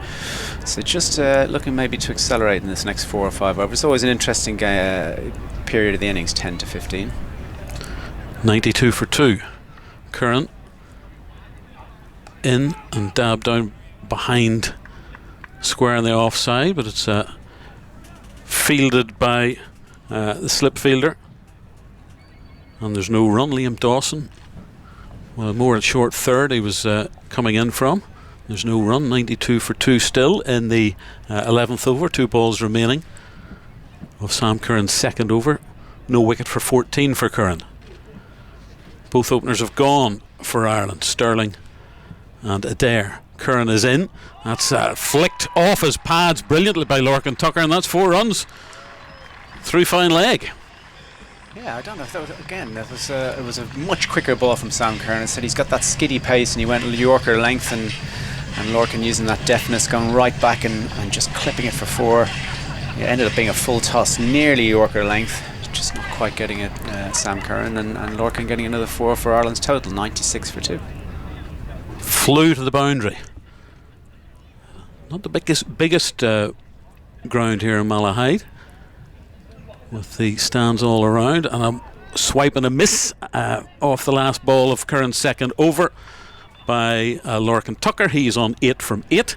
Tector 17 off 11, and Ireland at the end of the 11th over, 96 for 2. You're right, it is very short straight here, surprisingly so. It doesn't look like that, but that is where most of the sixes get hit, sort of straight down the ground, hitting the side screen and maybe just to the sides of those. So you enjoy playing here? Yeah, I did enjoy. It's a beautiful ground. It's a big hitter's ground, and I possibly wasn't the biggest hitter in the world. But yeah, it's a lovely place, especially when the stands are up. It does look like a great cricket ground. It would have been magnificent to put a stadium around this piece of grass, because the village nearby, and the restaurants and the pubs and everything here, and it's become a bit of a tradition to go to Malahide for the cricket now, for Ireland games. So, but not to be. It's a club ground, and the club members deservedly hold on to it. And it's going to be Liam Dawson, 1 for 18 off his 2 overs so far, and he's coming to bowl his 3rd over from the village end, Malahide village end. I'll read you Ed's stats. Very useful supplement being issued by Cricket Ireland. It mopped up the drips in our leaking commentary box, but it's dried out, thankfully. Dawson is in. Tector's off the back foot, pushing it into the onside for a single, where it's fielded by Phil Salt. Joyce, Ireland, 151 caps, 1 Test, 61 ODI, 16 T20 internationals. Of course, for England, he won 19 caps, 17 ODIs, 2 T20s, and all the stats of the players who've played for both countries. There's a few of them stretching back into history. Of course, you got Boyd Rankin as well. Owen Morgan, whatever happened to him? Swung away beautifully behind square for 4 runs, and that's a super shot by Lorcan Tucker. That's a Lorcan Tucker special there. He's very, very clever using his wrists to sweep the ball behind square on the leg side. It's very hard to defend that, because it goes way finer than a traditional sweep, man. So clever shot from Lorcan, and 100 up for Ireland. 100's up for Ireland, 101 for 2. Tucker again pushing forward on the onside. They'll race across to cut out the possible second run. Jimmy Overton, the big man, racing to the ball quickly. They add the single. Ireland 103 for 2. Certainly a couple of hairs between the wicket rather than tortoises, these two, so they will be looking for twos in this gap between Cow and Long On. Sorry, 102 for 2. Dawson in and pushed on the onside by Harry Tector. Easy single. The ball's not getting a lot of air, is it? No. it's not going above the eye line, because anything that does is meat and drink to these high quality T20 players now. Tucker on strike. It's number 3 batting with number 13 for Ireland. It's Dawson drops it short and stepped back and cut away by Tucker for the single. It's got to the stage now where they're really looking for 2 boundaries and over. I think they were looking to get to somewhere close to that 200 mark to really challenge this powerful England batting lineup. Bit of a lull if you're an Irish fan here in Malahide. Tector, bat raised, Dawson, number 83, that's straight down the ground. Lovely four. Just as I said, it might have been getting a bit of a lull in the Irish batting. Beautifully struck 4 runs. And Ireland at the end of the 12th over with Tector on 23 and Tucker on 14. 108 for 2. Dawson 1 for 30 off of 3 overs. Further thoughts from Ed Joyce, and we'll hear more from Stefan Schemmelt. Clever batting there from Harry. Never a fielder, straight over the bowler's head. Liam Dawson just getting the length wrong then, going a bit too full. He's definitely trying to hit back of a length to try and tuck the Irish batters up, and he went over length there, and someone of the height of Harry Tector with that big long reach managed to get underneath it and pop it over his head for another boundary for Ireland. Going at 9s now, Ireland 108 off 12. Looking possibly to get it up to 10s by the end of the innings, so definitely need to keep scooting along here and not letting any of these overs slip by without any more boundaries. And Adil Rashid, quality bowler as well, he's not going to be the easiest man to do that to. Now everyone I know of an Irish persuasion was quite pessimistic before today. We've got a game on here. Ireland 108 for 2 after 12 as Rashid bowls a swing and a miss from Tucker, trying to fetch one from outside the off stump over the leg side. Yeah, there's a game on for sure. 108 for 2 off 12, that's a good position to be in. I think England were about 200 off 12 last week against South Africa, but this is a new game, different wicket. Rashid is in, that's a full toss, filthy full toss. He's out towards the leg side for 6. The fielder might have just been interested for a moment. I think it's been held in the crowd as well. That's a fine piece of fielding in the crowd. Beautiful, beautiful catch. That was a high full toss. It must have been close to a no ball, was it? I mean, was there a discussion between the umpires there? Scores 114 for 2. That's the second full toss at least that Rashid has bowled. The first one from the first ball of the day that he bowled was a low one that was hit straight. That was waist high. In fact, looking at the replay, I think it was above the waist. Very close. He's in again now. Tucker's back on his stumps, defending into the offside. 114 for 2. Score predictor saying 186. Now, smallish ground, but that'd be a good effort. That'd be competitive from Ireland's point of view. Rashid in once more, very, very slow. Very clever bowling. He's a beautiful bowler to watch, Adil Rashid. He's so clever. It doesn't bother him bowling that big high full toss going for 6. He's still able to bowl the right ball then. 3rd, 4th, 5th ball of the over. It's been dots and 6s this over. Swing and a miss from Tucker through to Joss Butler. Rashid once more. Quick hit on the pads, appeal. Give it out, LBW. Tucker was back on his stumps, and it is really clever from Adil Rashid. The previous delivery was achingly slow. Now this one was pushed through, and Tucker's going to have a little chat with Tector to see if it's worth the review. I think he has gone upstairs. Called for it. Yeah, he's called for it. Yeah, it looked a little bit high, so he's got a chance here. We're side on. We're at sort of deep backward point to where the batter, to where Lorcan Tucker is facing, and it did look a little bit high, and it wasn't the most convincing appeal I've ever seen, so he's got a chance. It was given out on the field by Jonathan Kennedy. I'm just going to see the replays now. Where's the big screen, Ed? It's over there by the bouncy castle. I can't see it at the moment though. Yeah, nothing seems to be up on the screen yet. We're just waiting on the monitor here to see. He did go upstairs straight away, which is usually a sign that the batter isn't overly convinced by the decision. Aidan Seaver is the TV umpire. We're seeing the replay now. This has become 114 for 3. Now there's turn from Rashid.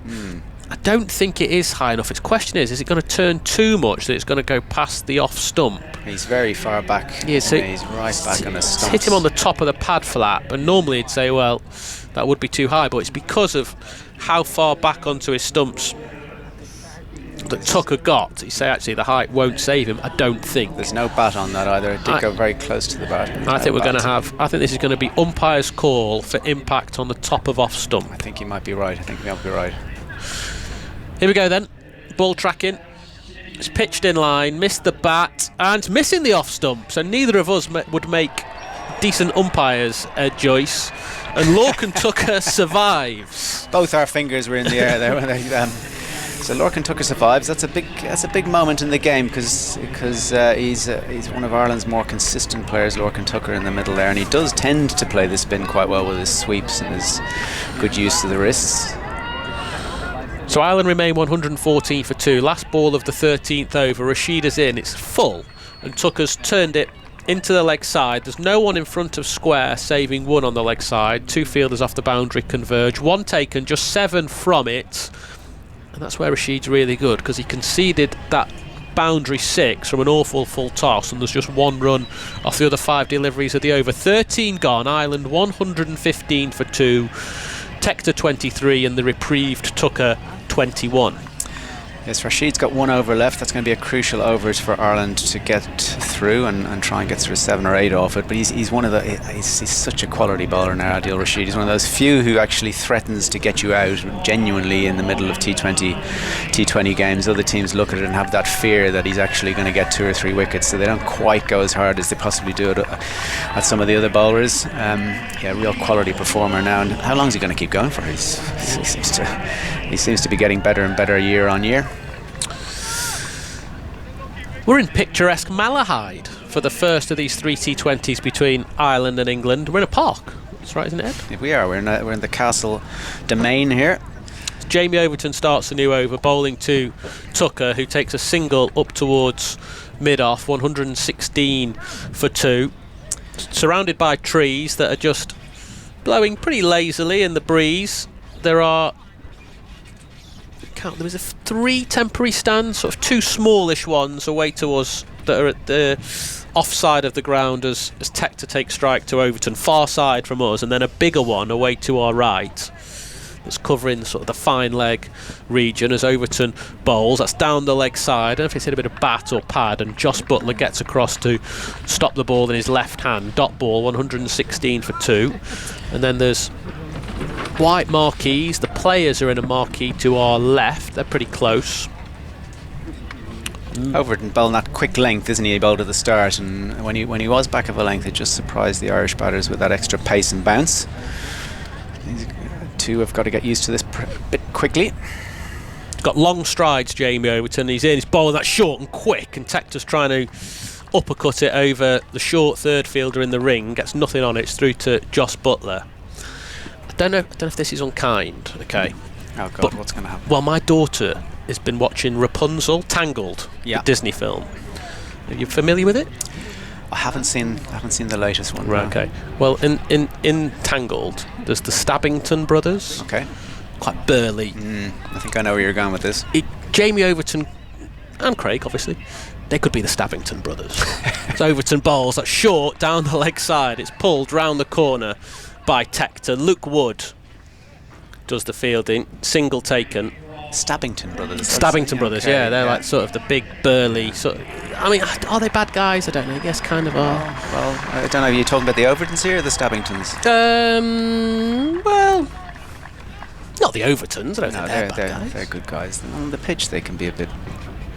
Like to get in the tricky. battle. Yeah. 117 for 2 as Overton bowls to Tucker down the pitch. In fact, that's been a feature of the way Ireland have played. Often trying to give themselves room to hit through the offside, often advancing down the pitch. Overton's bowling with fine leg, deep square and cow out, so you would assume that he's either spearing it in at the legs here or going for the short ball, which he did earlier in the over. So a big leg side field, everyone on the boundary's got long on out as well. Tucker actually missed a full toss there. If he'd stood still, he probably would have hit it. Overton to complete the over. That's another low full toss. And Tucker's just deflected it out towards one of those 3 fielders on the boundary. Single taken, 118 for 2. My stay is short and sweet because I'm about to go and talk to listeners on BBC Radio 5 Live. So here comes Michael. That was a good over from Jamie Overton there, because the previous couple had gone for double figures, and he's come on and done a good job there in a crucial part of the game. 6 overs to go for Ireland, 118 for 2. Definitely looking to get up over that 180 mark, possibly a few more. Need this partnership to keep going. England bringing back Luke Wood now, left armour, skiddy left armour, who, a mixture of very full balls and a few short ones. And who's he got out there? He's got deep square, he's got deep mid wicket and long on out. So I would have thought that again, aiming for that middle and leg stump and trying to tuck the Ireland batters up. Third is up and deep cover and long off, showing that England know that this is a ground that hitting straight you get great value for your shots. Here's Wood in to Tucker, bat raised, pulls it away on the onside, and I think he's going to reach the boundary. He is. Great Sat shot. up nicely for Tector. and cracked away, and there was no stopping that one. That was a beautiful shot. Stood in his crease, stood up nice and tall, back of a length from Luke Wood. A bit of a loosener, for being honest, albeit a length ball, and they call that the slot. I think that was right in the slot there for Lorcan Tucker, and he dealt with it really well, just hitting it to the right of deep mid-wicket. Great strike by Tucker and Tector. When Stefan and I have to swap over, it's a bit like Superman trying to change a telephone box. It's not the biggest comedy box I've ever been in. Tucker lets that one go. It's not often down you the see a offside. Leave in T20 cricket, I think he must have thought that was a wide. Umpire Kennedy looked at it in his lovely bright pink top. Thought better of it, didn't signal. A dot ball, Ireland 122 for 2, Tucker 27, Tector 24. Wood so far no wicket for 13. He has a third off his 14 balls. He has third man up there, so it's a dangerous ball to bowl, the wide sort of half volley, but left alone. Slightly crouched stance of Lorcan Tucker. Oh, he's hit that beautifully. He's gone through and sailing through on the offside for 6. Beautiful strike by Lorcan Tucker. And the Irish fans, that is what they have come to see. Lorcan Tucker showing that really needs some acceleration here. Again, full and wide from Luke Wood. I don't think that's where he's trying to bowl with this field. And Lorcan got setting deep. If you see his back foot here, is right close to his stumps and really trying to get under those full balls that Luke Wood's bowling. Wood is in. Tucker pulls it through at mid-wicket. He'll get the single. Scampers down to the far end of Malahide Castle end. That rain from the last few days definitely affecting the outfield, isn't it? Once it goes into it, it just seems to stop. If a little bit of plug. Tucker 34 off 24, Tector 24 off 17. They've put on this half-century stand for Ireland. Sterling was out with the score on 67. Called Jacks bowled Rashid for 34. That's brought Harry Tector to the striker's end. 2 balls left of Luke Wood's third over. Tector slices that away. That's going to be 4 runs. Not quite in control of that. Edges it through. The 45-degree angle flashes to the boundary. And Ireland, with Tector and Tucker having a little discussion halfway down the pitch, move on to 133 for 2. It hasn't been a good return here for Luke Wood. He's definitely got his line wrong there. That's wide outside off stump with a backward point and third in the ring. He's now putting the backward point onto the boundary, so maybe a change of tactics here for Luke Wood. He has brought in long off, so wide Yorkers and leg stump Yorkers and maybe the odd short ball here, I would have thought. Rian Aben now right in front of us here on the boundary. And the last ball of the over from Luke Wood. That's a wide one, it's a low one. It hasn't been signalled by the umpire. It's a long glare from Harry Tector, and he has to get back. And he's now be at the non-strikers end. Tector 28, Tucker 34. Ed Joyce is going to make way then the 15th over. Ireland 133 for 2. Remember, we'll be on air, weather permitting, shall we say, on Friday for match day 2, Sunday for match day 3. Both those games are sellouts. Weather forecast not quite as optimistic, I think, for both those days, but it can change very quickly on the island of Ireland. Ed Joyce has made way. Peter O'Reilly, a dapperly dressed O'Reilly, is alongside me. What are you working on at the minute, Peter? Any further tomes? No book projects at the moment, Michael. You wouldn't tell me anyway, would you? Well, of course I would. I tell you everything, don't I, Michael? Lorcan Tucker now, he's on strike, and Liam Dawson is in, 1 for 30 so far off his 3 overs. Straight drive by Tucker for the single. Doesn't feel as if it's going to be enough, but it'll give Ireland something to bowl at, Peter, depending on what they do now. Can they accelerate and get a bit more aerial maybe? Well, I'd say they'll have 200 in their sights still. Tector's gone for a big hit, and he's missed it, and it's taken by Butler. Well anticipated there, Michael. He went aerial as you predicted. He has attempted to go aerial, sorry.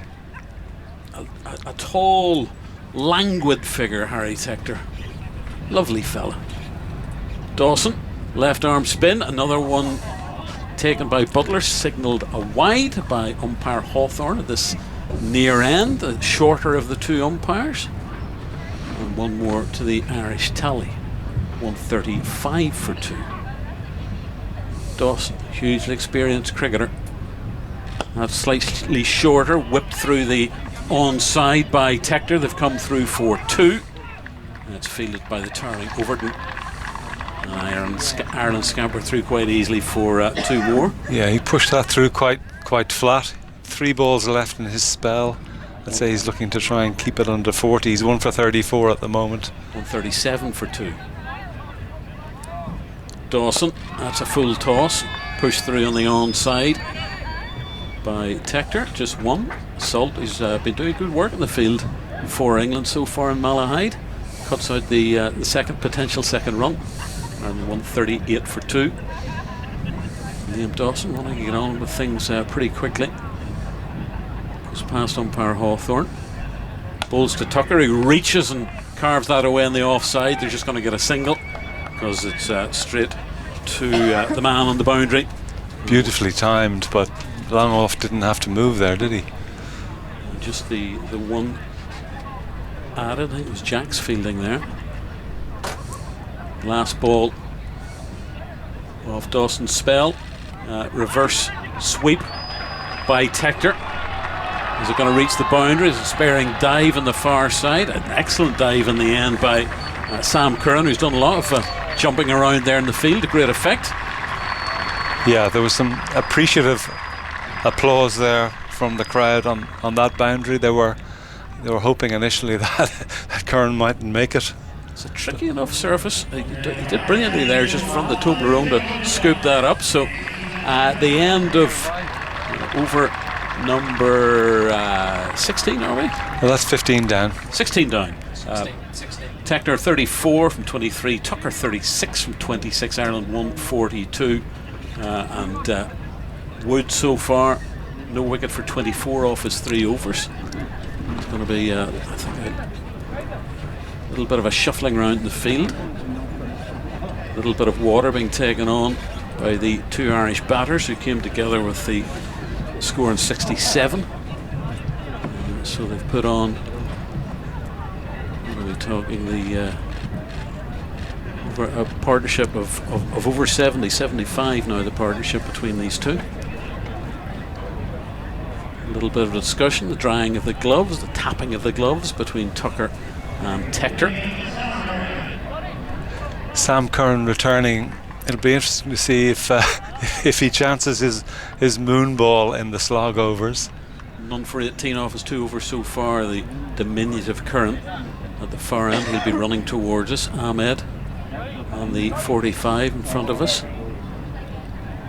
He's moved slightly squarer. Little duck by Sam Curran, and he's in towards the Irish batter who's driven him through mid-off. That was Harry Tector for the single. Tucker's now on strike. A cross-bat drive, if that's such a thing, but effective. It's a shot that club cricketers play particularly well as well. And now Tucker on strike at this near Malahide village end. Curran is in. Tucker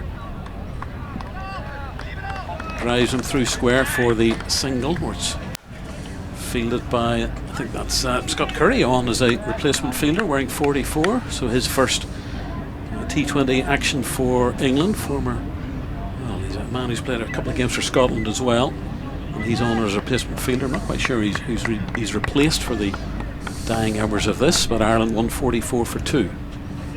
Tector 35, Tucker 37. Tector now on strike.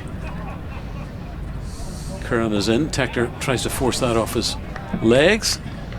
He took a tap off his pads. Umpire Kennedy back, signals a leg by, and they've come through for 1 more. I'm just looking for the speed gun on that ball, which isn't being provided on screen here, but there was definitely an extra bit of effort into that ball, which accounts for Tector not getting a bat on it. Clever change of pace by Curran. Tucker, bat raised, Curran in. Straight drive by Tucker for the single. Harry Tector scampers through. Just four runs from 4 balls so far this over, at a time when you really are looking for some acceleration from the Ireland batters. The pyrotechnics haven't really been provided by Ireland. So, at the top of the order with Sterling and Adair, but it's been a more traditional innings by Ireland, not a T20 one of drama, but that's a nice club away there by Harry Tector on the onside, just stood up, smacked it away to the boundary, and Ireland need a few more of those in the next sort of 15 or 20 minutes. Yeah, that was now 150 is up for the loss of 2 wickets. That was the proverbial half tracker, sat up for Harry Tector, and he gave it the treatment it deserved. A rueful look by Sam Curran as he made his way back to his mark.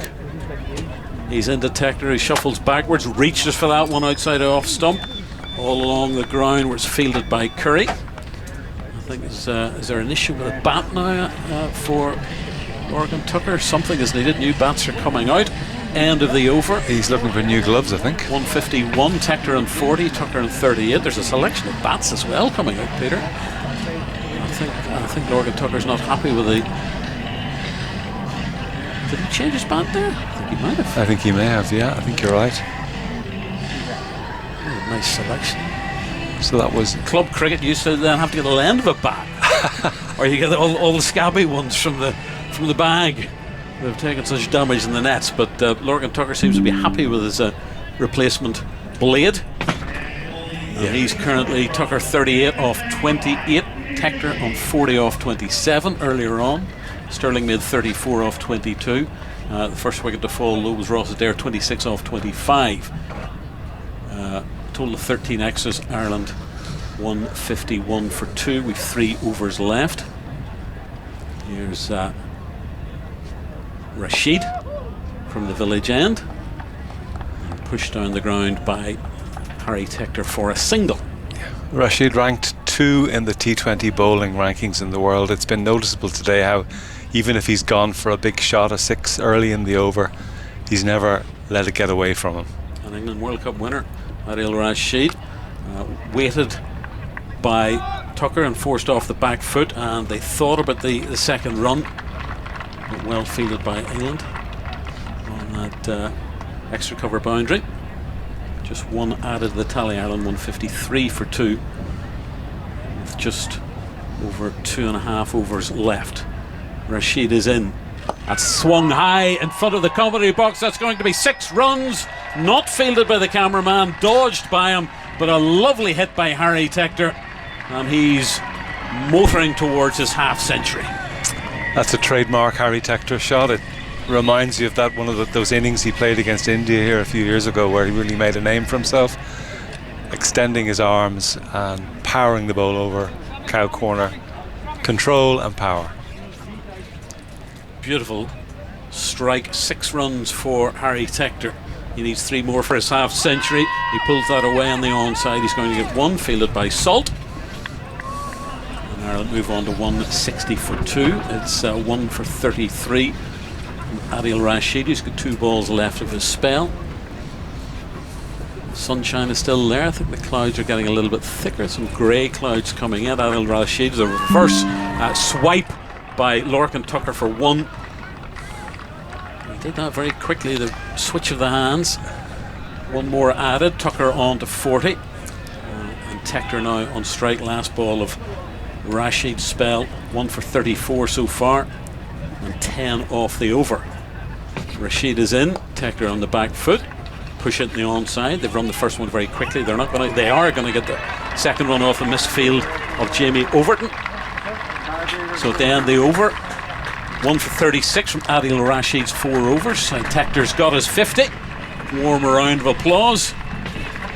We're seeing a replay of the 2, taking advantage of that missed field. Tector on 50, Tucker on 40. Ireland with 2 overs to go, 163 for 2.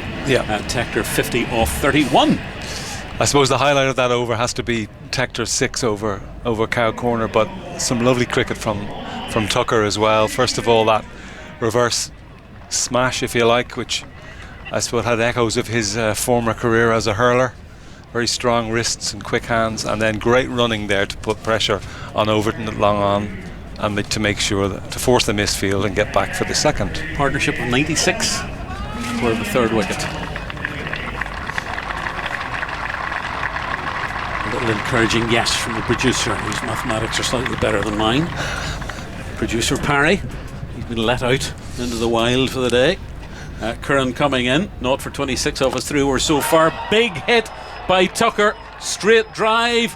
Is it going over the boundary? It's sailing, it's nearly struck the big screen. 6 runs from Lorcan Tucker, lovely hit.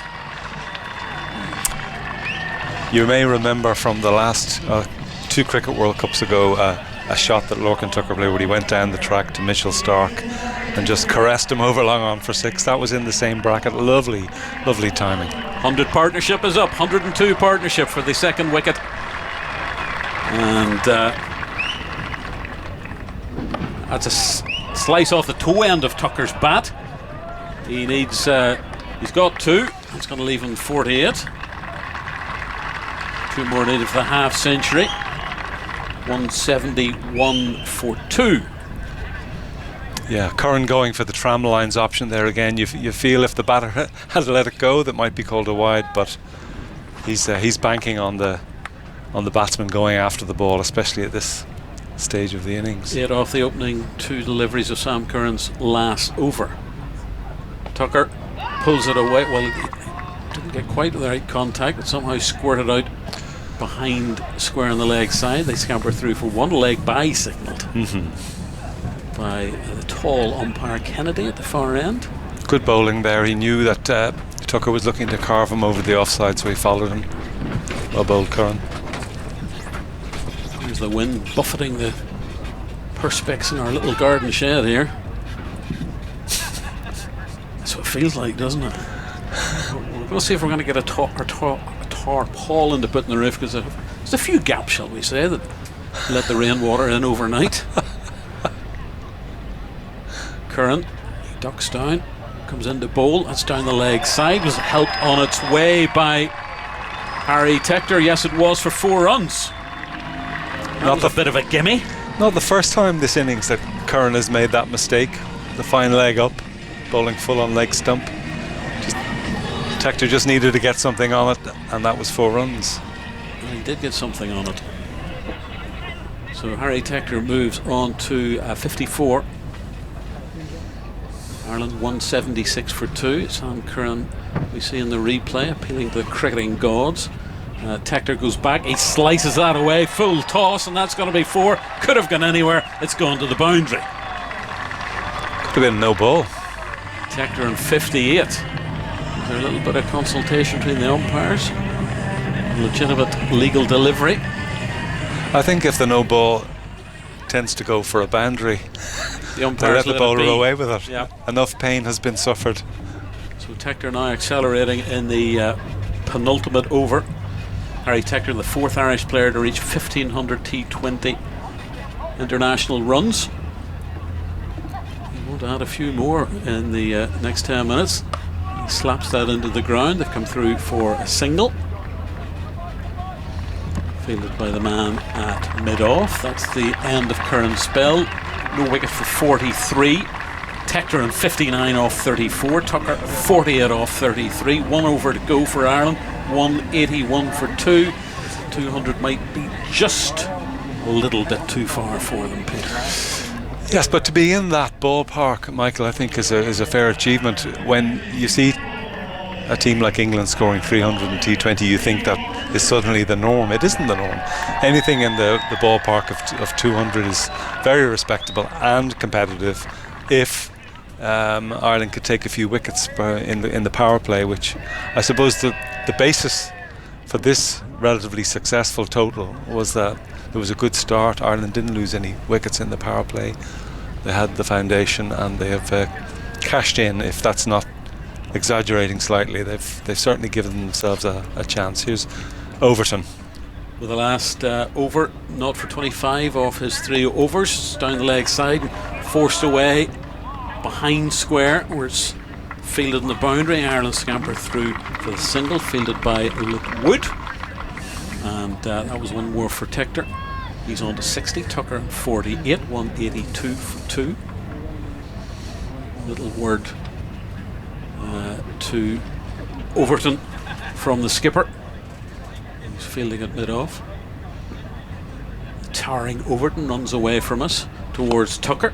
Scooped away on the full by Tucker. They get 1. I think that's all that they will get, because Tom Banton doesn't see too much of the ball in the field. Tom Banton fields 1 more for Ireland. So 2 singles at the start of the last over. Old-fashioned Yorker from Jamie Overton there. You don't often see them so much. But served its purpose, just a single conceded. Tector on strike. Overton running away from us. It's a slower delivery, pulled behind square by Tector for the single. Again, Wood fields. So 3 singles at the start of the last over. Jamie Overton currently winning this little battle. But an impressive partnership between Tector and Tucker. Tucker needs 1 more for his half century. Holds the bat very high. Lorcan Tucker crouches, waiting for Overton to come in. The step back. That's a big hit by Lorcan Tucker. The offside straight hit bounces onto the roof of the hospitality tent. 6 runs, and Lorcan Tucker reaches his half century in the last over of Ireland's innings. Yeah, that's what a lovely way to go to 50. You can see there Tucker, I suppose, half guessing that Overton was going to go full again, so he stood deep in his crease, managed to get the bat under the ball, and his timing was supreme. He's 55 off 35, Lorcan Tucker. 2 deliveries left in the innings. It's a short one. It's got flown high over the shoulder of the batter, and he's actually taking a little nick, and he's out. It's a low key way for Lorcan Tucker to go. Oh, just a little tickle through to keeper Butler, and he's gone for 55 off 36. And with 1 ball left, Ireland slightly disappointing low key way for Tucker to go. He had a swing at it, just a little tickle through to Joss Butler. Yeah, not a type of wicket that you see often in T20. An old-fashioned bouncer, got big on him, just gloved it. And 55 off 36, Ireland 190 for 3. So assume it's Camphor or it's George Dockrell coming in. Yeah, for the last ball. It's not the easiest thing to do in the T20 International. Just go in there and knock one over the boundary for 6, right. George. Not asking too much. One of the 2 survivors from Bangalore 2011. That's all you have to say to an Ireland cricket fan, isn't it? Bangalore 2011. One stage it was the Wi-Fi password for Cricket Ireland. Overton in, and it's clipped away on the full toss, and he's got the 6. Yes, he has. It beat Rian Ahmed tumbling. So it's 6 runs. George Dockrell doing what Peter O'Reilly suggested, and Ireland finished with a maximum off the last ball of the innings. George Dockrell 6 off 1 delivery, and Ireland march off just shy of the 200 total that maybe they'd been hoping for. 196 for 3. Dockrell 6 off a solitary delivery faced, and Lorcan Tucker 61 not out. Yeah, I think George Dockrell managed to pick the right fielder there with Rian Ahmed, who just failed to stay in play. Jamie Overton fed George Dockrell slightly there, a full bunger on leg stump, last ball of the innings, probably going for the Yorker option. Highly respectable effort by Ireland overall, 196 for 3 from a midpoint of about 84 for 2. So they did manage to accelerate in the second half of the innings, and that's a challenge for England. Ireland's first wicket fell. 57 for 1. Ross Adair caught Salt, bowled Dawson for 26. And just 10 runs later, Paul Sterling went. He was out for 34, caught by Jackson, the boundary off the bowling of Rashid. And then that century partnership between Harry Tector and Lorcan Tucker. It was Tucker was the man out for 55, caught Butler off the bowling of Dawson. Slightly confused by the scoreboard. Tector's the man out, but Tector finished not out 61. Dockrell not out 6. There were, oh goodness me, how many extras? 1, 2, 3, 14. Whisper from the producer. 14 extras, and Ireland finished 196 for 3. It's something to bowl at, Peter O'Reilly. No, it really is. When you consider that that Ireland lost 2 wickets in relatively quick succession mid-innings, you were then wondering. I remember talking to you outside the tent about how Ireland might miss Mark Adair in the latter overs.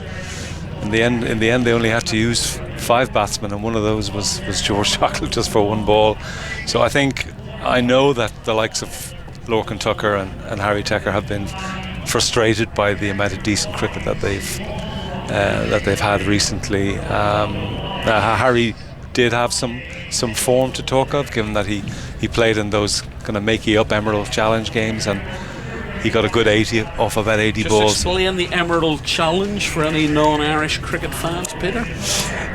These were practice matches that were sort of magicked up to prepare the Ireland players for this T20 series. Because they weren't playing any competitive internationals. Yeah, it was a sad reflection of Ireland's sparse calendar this summer, especially given that it's been such a good summer. Weather-wise, yeah. So they organised 2 50-over games to prepare for 3 20-over games. It did provide some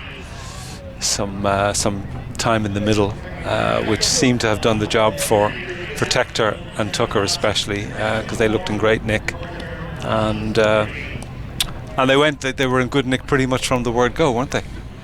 I'll give you the bowling figures, the England bowling figures. Luke Wood, 3 overs, no maiden, no wicket for 24. Jimmy Overton, 4 overs, no maidens, 1 for 40.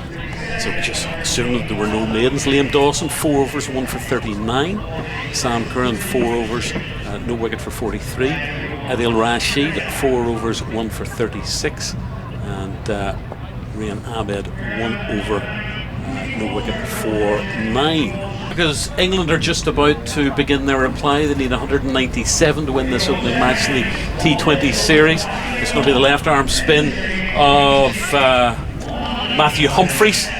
Ed Joyce, former Ireland and England batter, former Ireland women's coach, is alongside me in the commentary box here. We're a bit of, I suppose, cow corner, yes, we call it that.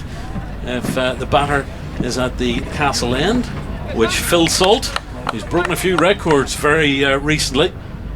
Let's see what he can do now as Humphreys is about to come in. Tucker keeping wicket. Humphreys in with 11 on his back. And that's pushed back up the track by Salt for no run. Joyce, 197 to win. We have a contest, do we? We do. What a great effort from Ireland. Come in off the cold, not played for a while, and 197. Salt drives that on the offside. It's going out towards the boundary, a dive there, and a stop by the Irish fielder, who's George Dockrell. Producer Parry just interfering with the equipment again, as is his wont. 2 runs, England are on her way, Salt, with the opening 2 runs of Ireland's reply 2 without loss. One of Ireland's rising stars opening the bowling here. Matthew Humphreys done really well early in his career. Darting them in, not much turn I would have thought at that pace, but 2 off 2 balls. Harry Tector in the boundary at Cow Corner, just in front of us here in the commentary box. That's a lovely drive. They don't even have to run for that. Phil Salt crashes that to the boundary in the offside, and he moves on to 6. England move on to 6, and 6 runs off Humphreys' opening 3 deliveries. A little bit of width there from Humphreys. He's definitely trying to keep the stumps in play here. Any width is just going to be meat and drink to these two. He's got to straighten himself up here. Don't need to mention the 39 ball century. It's now passed into cricketing folklore. Phil Salt, headline writer's dream, I suppose, called Salt. Sadly, Scott Curry not playing this game today. I wasn't allowed any puns, but I forced myself to make one. Pushed out and quickly taken, no run taken, because it was half fielded by Barry McCarthy at square leg. Didn't pick it up immediately, but did enough to put the batsman off scampering through for the single, so a dot ball, and England 6 without loss. Salt, bat raised. Humphreys, dark-haired figure, his bright green jersey and those dark blue trousers. England with that lovely rich red to their jersey. And Salt waiting as the left armour of Humphreys come in. Again driven on the offside by Salt. Again a Stockrell on the boundary, cutting off the second run. One more added. Receives a warm round of applause from the crowd and from Matthew Humphreys. George Dockrell, wide, broad smile on his face. Always seems to be chipper and in good form, George Dockrell. Of course, reinvented himself. George used to be predominantly a left-arm spinner. Now he's picked in this Ireland team as a batter, but we might see his left-arm spin later on. He's just starting to get that back as well. Of course, there's a Michael Pepper who plays for Essex as well. We'd be interested if Salt and Pepper played in the same team, wouldn't it? With mustard, burger and onions as well back in the day, didn't we? Infamous dismissal. Burger caught mustard boiled onions, I think. There's a few caught mustard boiled onions, including myself. Humphreys in a slightly wider delivery, carved away for 4 runs. Too much width on that one, and brilliantly struck away by Josh Butler. 4 off his opening delivery, and so there was 11 off Matthew Humphreys, opening over 11 without loss. And Butler just reached back, carved that away beautifully on the offside, raced to the boundary, no stopping it. About 5th, 6th stump that, wasn't it, from Matthew Humphreys? Too wide. He's at least got to be off stump, possibly really middle and leg with the field he's got there. And you know, he has done that really well for Ireland recently. Not so much in that opening over, but these two do put you under pressure. You know, you feel like you got to nail every single ball, or else they're just going to hit you for 4s and 6s. And as you said, the last couple of weeks, it's been so noticeable watching games from this side of the Irish Sea, how well England have done. And these two are, it goes without saying, Ireland got to get an early wicket here, and possibly both of these two out to have a chance at defending these runs. Big Barry McCarthy, blonde-haired bowler, taking the second over for Ireland from the Castle End. He was 33 last Saturday, Barry McCarthy. He's racing in towards Phil Salt, who's on 7. Salt just plays that back into the ground, and a leap by Barry McCarthy to field off his own bowling. Sterling, the Ireland captain, is at slip. Little discussion between himself and Lorcan Tucker, the keeper. Craig Young is slightly wider.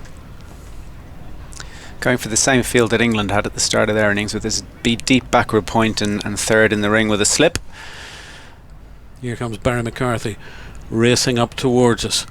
Salt with the bat raised, and he's launched that long and straight. That's going to go into the side screen, or just short of the side screen, but it is 6 runs.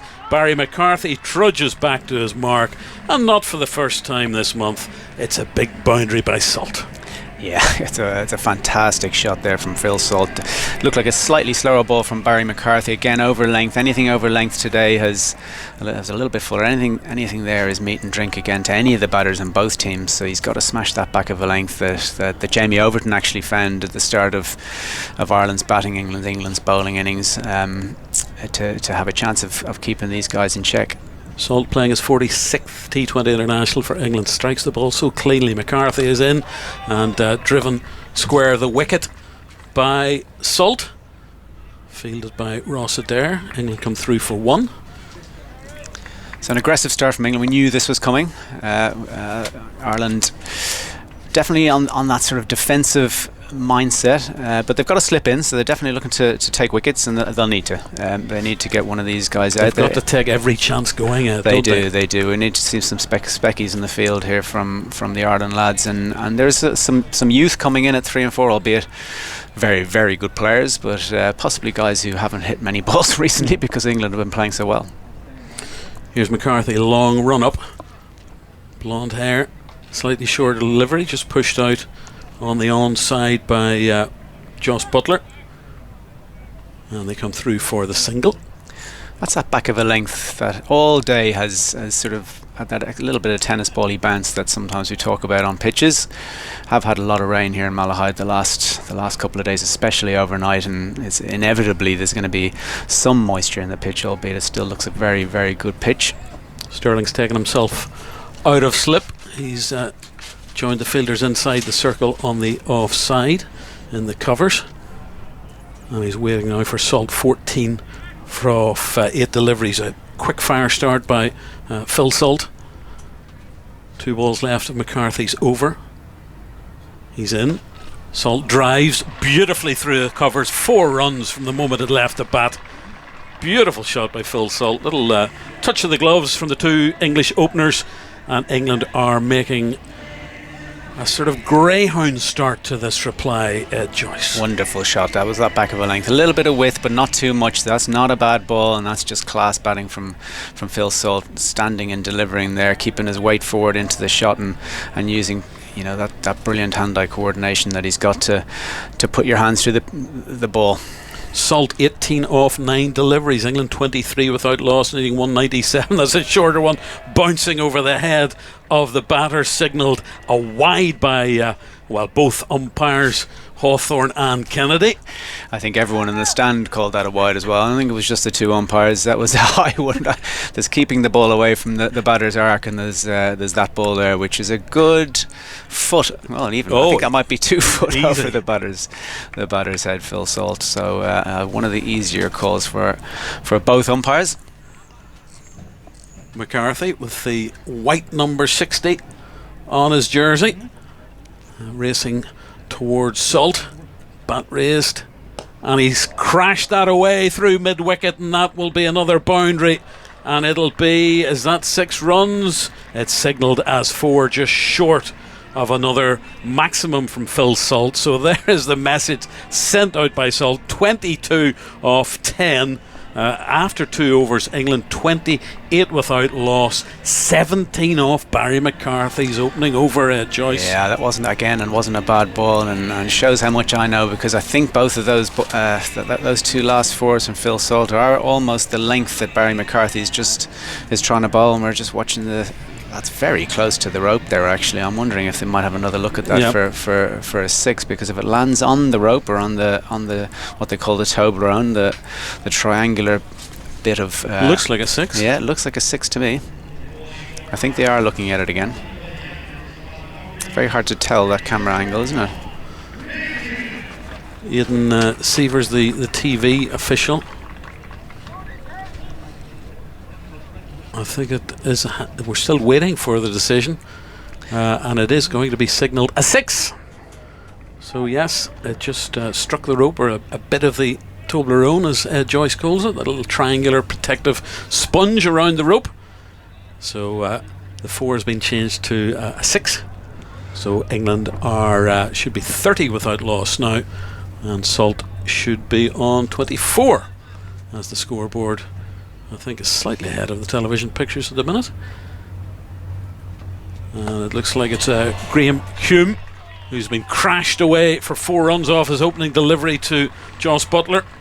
The chunky Hume running in from the village end, fast medium, and he's been thumped away by Joss Butler. It really is hard to bowl at these 2, because again, that's not a bad ball. If you're playing in a 50 over game, that's the length you're trying to bowl, you know, possibly with a slip in, and often you see those go through to the wicket keeper. But this isn't a 50 over game. This is a T20 game against 2 of the world's best T20 openers, and he's now putting long on. Graham Hume's got it long on going out, and he has the field entirely up on the offside now, so he's got to keep those stumps in play again. No width here to Joss Butler. Barry McCarthy's the man who's been pushed back on the long on boundary. Hume, another smashing shot by Butler. That's an even better one on the offside through long off for 6. He's currently being taken apart, per Graham Hume. 10 off his opening 2 deliveries. Butler 15 off 4. You'd wonder if Ireland might have to go to death here pretty early. I know they can only have 2 fielders outside the ring, but it looks like that length, even that straight length, that's again not a bad ball. But these England openers are just so powerful. That's a slight mishit from Joss Butler, and it's gone 10 yards over the boundary. England racing to 40 without loss off the opening 14 deliveries. Down the track and reaching for it is Josh Butler, and he's put that away for 4 as well. A little bit of pace off there from Graham Hume, trying something different. He definitely needs to do that, but that's 3 boundaries and 3 balls now off Graham Hume, and this is looking a little bit ominous for the Ireland team out there in the field. Tough for the skipper to know what to do in this situation. Hume, another of the 30-somethings in this Ireland squad. He's 34, another of the South African-born players. gave Butler a little bit too much width there. Butler had stepped back but was able to reach across. Hume hasn't got the pace to bowl that sort of delivery. He's running in, and Butler's down the track. A wild swipe through to the keeper. It's going to be a dot ball. Graham Hume is someone who relies very heavily on line and length. He's not got a huge amount of pace. He's a big bustling type of bowler, and that line and length looks like it's disappearing at the moment. So yeah. He seems to be sticking with it though. That is his A game. So I guess we've got Lorcan Tucker, I think, coming up to the stumps now. So trying to keep Joss Butler in his crease, keeping him honest. Yeah, keeping him honest. Not a bad. Good to see Ireland doing something a bit different here. So the helmet's coming on for Lorcan Tucker. He's going to stand up to Butler. He's 19 off 6, Salt 24 off 10. England 44 without loss of the opening 16 deliveries. Here's Graham Hume, 14 off his opening 4 balls. Another crashing, beautiful shot through the offside by Butler. Another boundary, 4 runs. And at the minute, it's a wee bit men against boys, Ed Joyce. Yeah, that's another fantastic shot from Joss Butler, and he's just replaying the shot in his head with an ominously bigger swing there. It's only just cleared Harry Tector, but easily enough. A good 2 yards over his head at mid-off, and there's a bit of scratching of heads going on here. Graham Hume bowled that ball, got hit for the boundary, and sort of had that look about him. What do I do next? He's got to do something soon, or England are going to pass the 50 in the first 3 overs here. Sheepers 18 off Hume's opening 5 deliveries. Butler 23 off 7. This is real T20 batting from England. Hume is in. Butler smashes it away down the ground. That's going to be, is it 1 bounce? It is 1 bounce boundary, another 4. So 22 off Graham Hume's opening over. Butler 27 off 8 deliveries. Salt 24 off 10. They've reached the half century after 3 overs. This is scary stuff if you're an Ireland cricket fan. England 52 without loss, needing 197 to win. Already taking a huge chunk out of that 197 in the first 3 overs. So they only need 145 to win off the next 17. So bringing that run rate right down in this power play, and there's still 3 overs, ominously 3 overs to go, and obviously my a situation like this, Ed, you don't tend to get bowlers putting their hand up and saying, me next, skip. No, and it's the freedom with which these two swing the bat. There's absolutely no worry about getting out, no thought about, is this the right or wrong thing to do. It's just there's the ball, I'm going to smash it, and as I said, when you're as talented as and good as these two, it's tough to deal with. McCarthy's smashed away through the onside for another boundary. It's Craig Young at the far end who's come on. Apologies, 35-year-old Craig Young, but the result is the same. It's another boundary for England. Yeah, you're not putting the way you put it there, you're not putting your hand up to bowl at these two, and it is very hard when you can only have 2 fielders out. But that's the game. The Ireland boys would have practiced and prepared, and I'm sure they would have had plans to both Butler and Salt here, but whatever plans they had aren't working. There's a lot of field changing going on. This deep backward points now coming in, and deep mid wicket's gone out, so we've got deep square, deep mid wicket, and 5 in the ring on the offside again. Craig Young, the old warrior from the northwest, a man who's seen a lot of hospital food sadly over the last decade. He's coming in to Salt, who delicately carves that away behind square on the offside. Despairing dive by Dockrell. It's another 4 runs for England. They're running away with this, Ed Joyce. They really are. 2 boundaries off Craig Young's opening 2 deliveries. Yeah, that's a disappointing piece of fielding there from George Dockrell. He's usually one of Ireland's best, and it went to his left hand as well. I think if you gave him that again, he'd like to stop that one. But again, lovely use of the hands from Phil Salt there, just guiding that behind point on the offside and showing he's got a power game and a finesse game. England 60 without loss in the 4th over. Salt's on 32. He strikes that and drives that straight. That should be just a single. Shot at the stumps, but he was always going to be in, and so England move on to 61 without loss. Salt 33, Butler 27. 9 off Young's opening 3 deliveries. An athletic piece of fielding from Harry Tector there at mid-off. Couldn't quite stop the one, but I think Ireland would take 1 at this stage. It's not a boundary, it's not a 4 and a 6, it's a 1. Slightly stunned there, I think, among the Ireland fans here in Malahide. Not a sellout today in the opening match. We're expecting a sellout on the Friday and the Sunday games, also starting at 1:30, weather permitting. Forecast might be a little bit mixed, but we hope for the best. You always have to hope for the best if you're an Ireland cricket follower, don't you? Butler on strike, a wild swing of that. He didn't make any sort of proper connection, but they're going to scamper through for, is that a bye or a leg bye? I think it's just hit the bottom of the bat. That's the cue end. A little bit of snooker played by Joss Butler there. He's lost his shape twice, Joss Butler, on 2 shots, and he's missed one and cue ended the other one. So it just shows you got to keep that nice smooth swing for the two of them. And every time they do that, it seems to go for 4 or 6. Butler 28, Salt 33.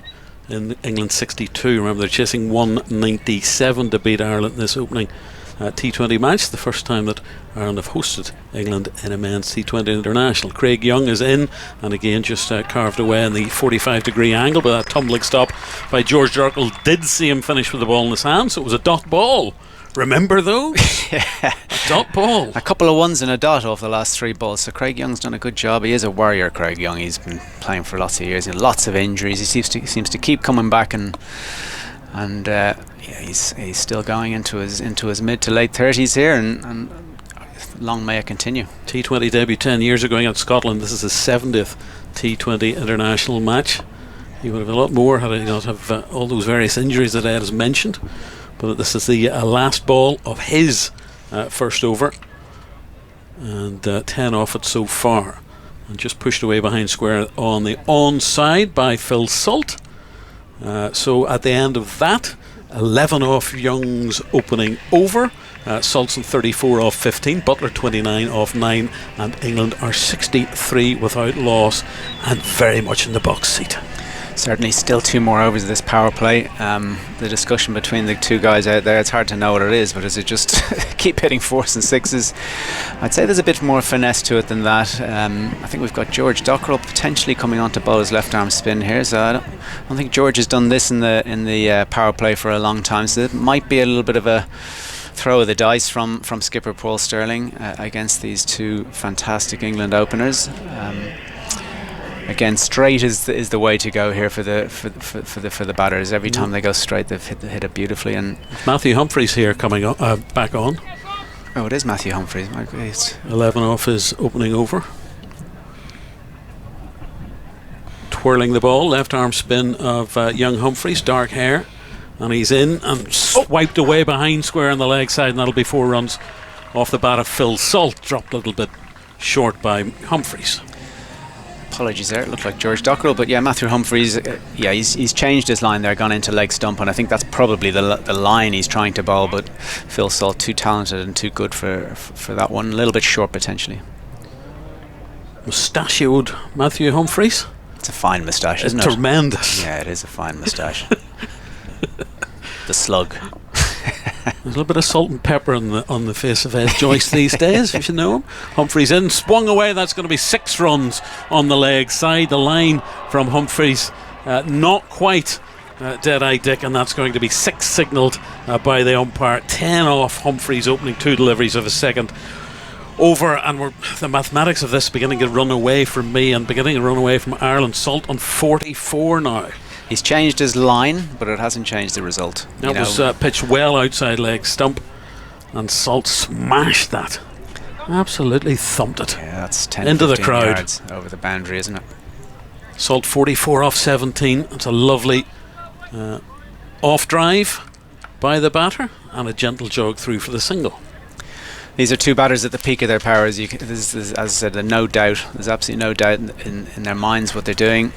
Great plans, clear, no worries again about being dismissed or anything like that. Complete backing of the guys behind them as well.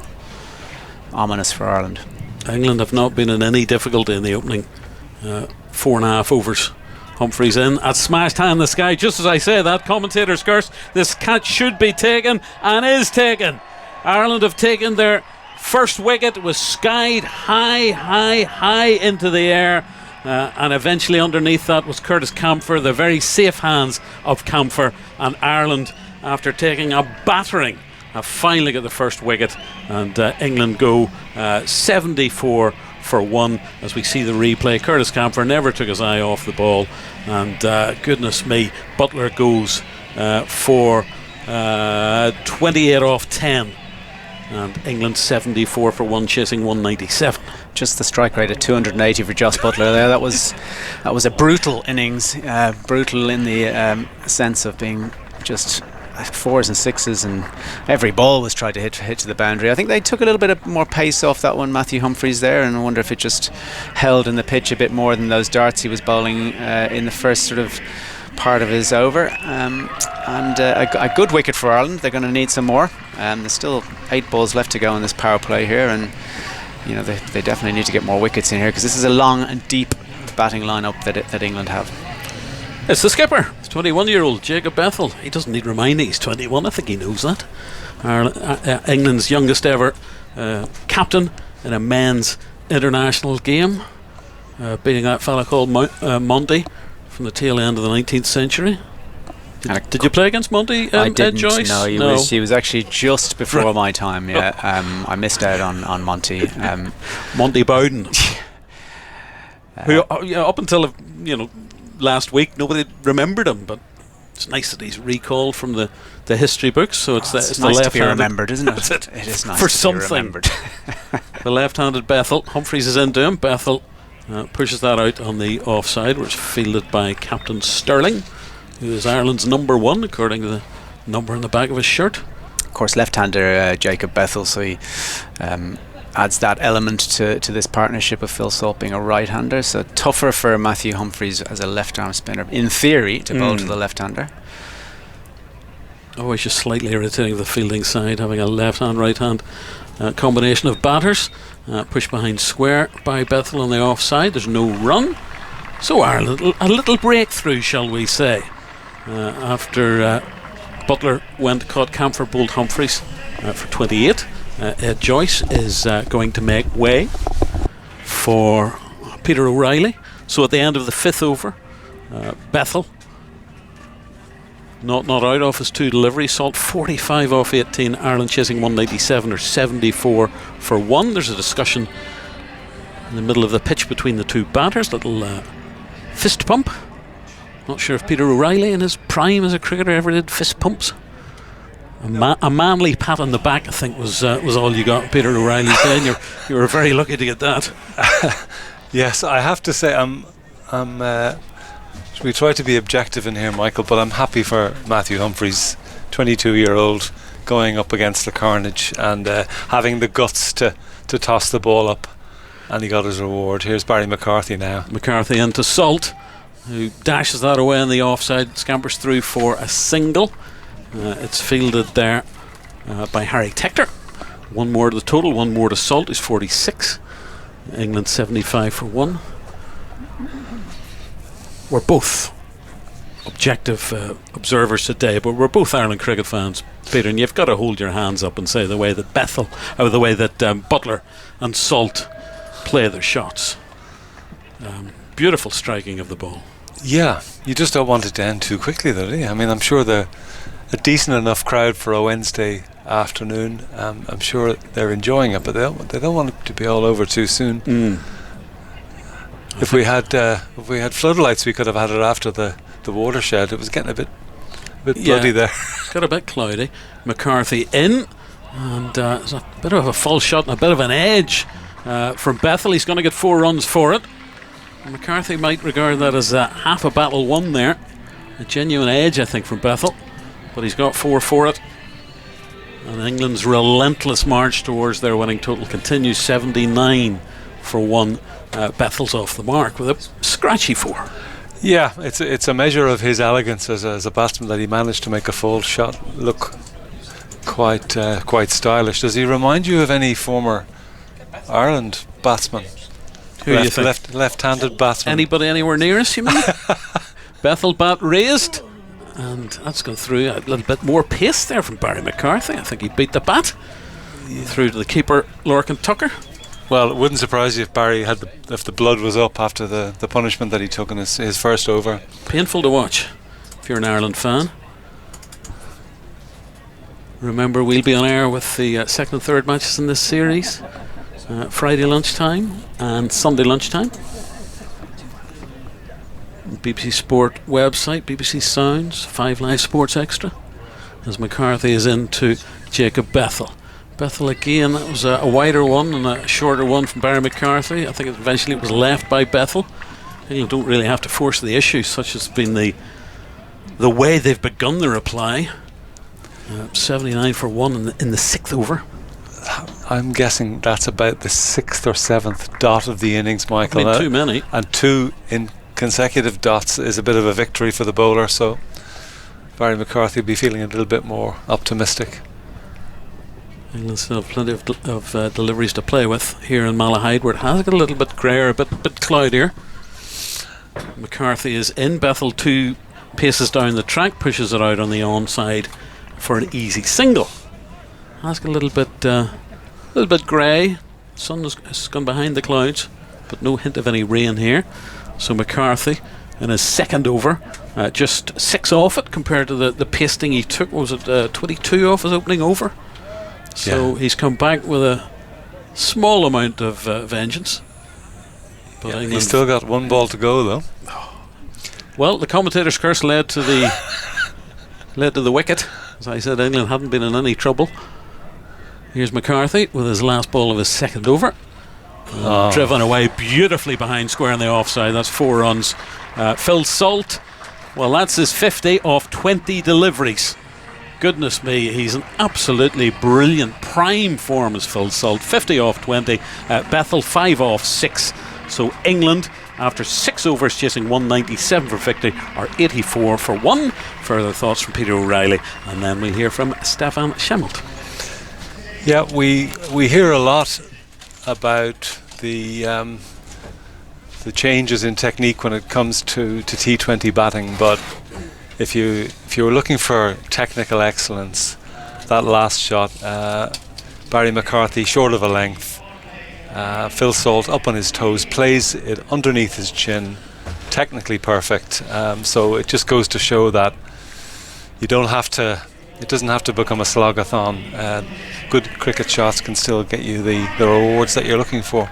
Yeah, 50 off 20 balls for Salt. He's got 2 other T20 international half centuries off 19 deliveries, including that one against South Africa last Friday night, when he ended up with 141 not out of England's 304. As Tector is going to start a new over bowling to Bethel. He's off breaks and Bethel drives out towards deep extra cover. It's Dockrell who's going to do the fielding in front of the press tent. Single taken. Score moves on to 85 for 1. And there's a bit of a question. This might sound a strange thing to say for a man who's in such supreme form, as whether Phil Salt is actually underrated as a T20 opener.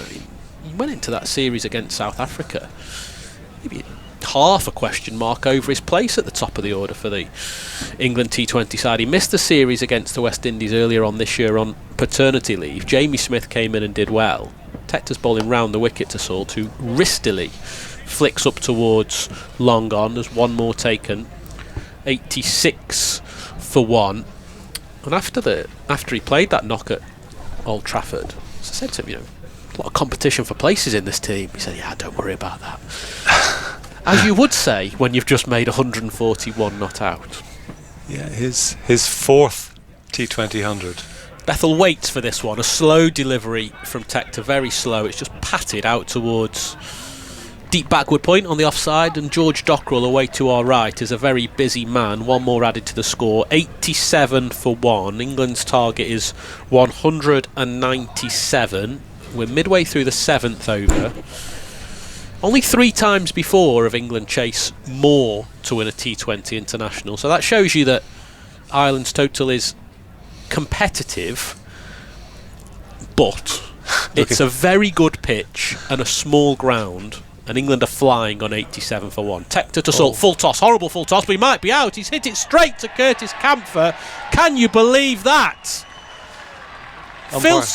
Now they're checking this because that was quite a high full toss from Tector. The umpires are going to get together.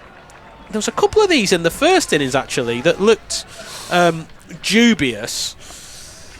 Yeah, the bowler got away with it a couple of times during the Ireland innings. If this is the way that Phil Salt has got out, it will be Unbelievable. No, I think Salt's going to survive here. Umpires Jonathan Kennedy and Mark Hawthorne have got together, and yeah, it's been called no ball for height. It did look high at the time. I mean, Phil Salt, we're thinking he should have hit it over our commentary box, because the catch was taken right in front of us by Delaney. And just looking at the replay now, yeah, that is above waist height, isn't it? It is, yeah. It was Harry Tector's round arm knuckleball, and it was above waist height. And there's also, I think, an element of they've come here to watch you bat. Watch him bat, not you bowl. Certainly not Tector bowl waist high full tosses. No. So the score goes on to 88 for 1. And if that wasn't bad enough for Tector that he's been denied a wicket, he's now got to bowl a free hit to Phil Salt, who survives on 51. Here is the free hit. That's a low full delivery. I think it was a low full toss actually from Tector, speared in, that Salt drove up towards long off. Single taken, 89 for 1. It would have been a case of in fact, we're seeing the replay now for Tector's front foot. I think it was called as much for the front foot as it was for the height. Never seen a double no ball like that before. 89 for 1. It's down the leg side from Tector. That'll be called wide. Scores on to 90 for 1. 2 deliveries of the 7th over remaining. So yeah, the wicket, the delivery that got Salt, Tector both overstepped and bowled a full toss that was too high. And the next ball only went for 1, so he escaped really. Slip in place for Tector bowling his off breaks to the left-handed Bethel, short, and Bethel slaps it up towards long off. Fielder comes off the rope, Rossadair throws in left-handed to the bowler, 91 for 1. He's done well actually, Tector, to only concede 7 runs from 5 legal deliveries, considering this is about to be the 8th time that he's run up in his first over. How often have you seen this ball disappear though? Well, we're about to find out. He's bowling round the wicket, Tector, to the right-handed Salt. He's got 3 men back on the leg side, a long off and a deep extra cover. Creeps in now, and Salt drives and misses a very full delivery. It's well taken by Lorcan Tucker actually behind the stumps, because it's never easy as a wicket-keeper with those full deliveries when you're standing up to the stumps. End of the 7th over. England are 91 for 1. Their target is 197, so that means they need another 106. Salt has 52, Bethel 8, Butler the man out for 28 off 10. So Stefan, who are your opening batters then in the T20 World Cup? For England? Yeah. Salt and Butler. But there would have been a question over Jamie Smith, who did very well in that series against the West Indies. He's been rested for this series, as has Ben Duckett, two England players who'd actually played in every match of the summer until they were rested for the T20s against South Africa. I guess there's a question over whether or not Butler could slide down to number 3, which he has done when Duckett has been in the side. They like batting together though, because they're club mates, and I think Butler has said he likes the fact that Salt goes after it from ball 1. The first 3 balls of last Friday's game were 4-4-4. I think there's now no question, and whether there ever should have been a question, as to whether or not Phil Salt should be opening the batting. And if you've got Joss Butler in the team, still one of, if not the best T20 batter in the world, then you'd give him the most deliveries possible, wouldn't you? Sure. Craig Young is bowling from the far end, the castle end of the ground, as Bethel up on his toes, pushing the ball in towards the point region. They take a single, and England move on to 92 for 1. Young is a bustling fast medium bowler. Big-hearted, 35 now, very fit. So, well, he's just back from injury, but generally looks after himself very well. Tries to hit the deck hard. Quite a similar pace to Barry McCarthy. So he's had a good Ireland career. I mean, it's 11 years, I'd say, since he made his Ireland debut here, I believe, against Scotland, and he's never let Ireland down. He's bowling right arm over to Salt, who's clubbing this into the leg side. Fielder trying to get round, dives and can't get there. It goes for 4, 1 bounce in the deep mid-wicket region. There's a temporary stand, and that is the furthest part of the ground away from our commentary position. It was wasn't that short actually from Craig Young, and Salt with fast hands. The fielder out there has given it the Superman dive. It's Curtis Camphor, and when it would have been an all-time great of a catch, 96 for 1. That's what you notice about Salt, is that the stillness of his head, but also the speed of his hands. He generates incredible power. Field changing. The man that was at short third is going back onto the boundary, and Ross Adair, who was at deep point in front of us, has just trotted into the ring. And Young tries again, running in on a slight angle to Salt, who's belting the ball straight for 4. He's hit that on the up, Phil Salt. Stood up on his toes almost, and a flat batted drive straight at mid-off. He goes on to 60, and that brings up the England 100 for 1, halfway through the 8th over. We're getting back to the stage where the bowlers are trying not to meet the captain's eyes. Well, I'll tell you what, it was hard to tell from this angle because we're at sort of backward point, but the bowler was in danger there, the way that Salt hit it back towards him. Young could have got clobbered in his follow through. Salt's got 60 from 26. Young bowls again, slower ball. Salt pushes this one up towards long on. It's just a single, and Tector does the fielding, 101 for 1. I mean, Ireland's problem in this game, and it's been exposed by the way that the seamers that have bowled have been punished, is those bowlers that are missing. Yeah, those guys, Josh Little and Mark Adair, they're wicket takers. They offer a little bit of variety. We mentioned earlier on how there's no left arm quick option, which is what Josh Little offers. So these guys are all roughly of a similar pace. They all like banging hard lengths, so it's easy pickings for Josh, Young to Bethel. Bethel's down the pitch with a bit of a swish, really, aiming straight. Nothing on it. It's through to the wicket keeper. One delivery of the 8th over remaining. Bethel hasn't really got into a rhythm yet, has he? No, 9 off 11. Comparison to Salt, 61 off 27. He's probably got a lot on his mind, though, Jacob Bethel. And maybe this is the time that captains sometimes say, when they are out there batting, that is the time when they get some peace. That's their escape. Yeah. Young to complete the over to Bethel, who's chipping in the air, but it goes up towards mid-off at a trickle eventually, and they take a single to complete the over. 11 runs from it, 8 gone. England 102 for 1, which means they need another 95 off 72 deliveries. First T20 international between Ireland and England in Dublin. 2 more games to come on Friday and on Sunday, both 1:30 starts, and both with full commentary on BBC Sounds and Sports Extra. Don't forget as well, so much other cricket to keep up with over the next few days, including the conclusion of the County Championship. You find every ball of every game on the BBC Sport website, but in that crucial, possibly championship decider at the Oval, they're off for bad light. Surrey 66 without loss. They need another 249 to beat Nottinghamshire. It's been some game. Tector's going to try again, bowling his off breaks, and there's still that slip in place of Bethel, who, as we said, hasn't quite got going yet with 10 off 12. And this is slashed by Bethel off the back foot. That's a nice stroke. Bit of width from Tector. Bethel leans on a back cut and picks up 4, 106 for 1. Yep, an elegant shot there by Bethel. You've got to wonder whether, I suppose, Ireland have to chase wickets. That's why Sterling's at slip. It also means you can hide him in the field.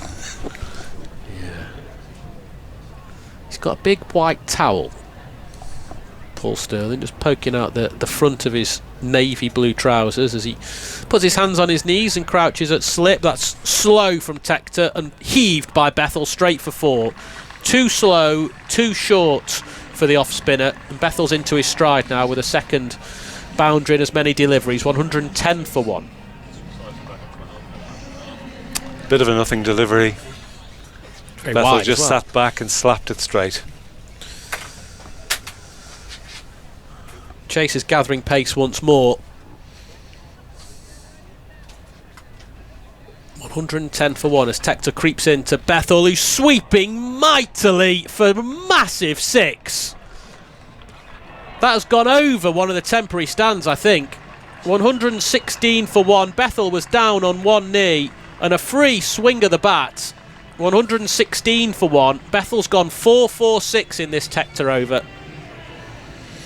He can look languid and elegant, and then occasionally you get that raw power. That was a really ferocious hit over wide mid-on. As you say, I think that's in the trees beyond the temporary stand. See, my eye's been taken, that's just gone over deep mid-wicket, but if you take your eyes around, so there's a temporary stand there and another temporary stand, and a bit further round behind the scoreboard is that bouncy castle. It is a bouncy castle. I want to see one hit in the bouncy castle. Okay, well I wouldn't say it'll be from the far end. Yeah. The bowling would have to be from the far end. It'd be a good shot to get it in the bouncy castle when the bowling at our end, the village end of the ground. But I would say that bouncy castle at the minute is at fine leg to the left-handed Jacob Bethel. But when the bowling's at the other end, long on or long off, regardless of right hand or left hander on strike, I want the bouncy castle in But the you're game. not in a position to offer bonus runs for hitting the bouncy castle because England don't need them, I'm afraid. No. I mean, there's some very young players in the England team. They might want to go to the bouncy castle anyway.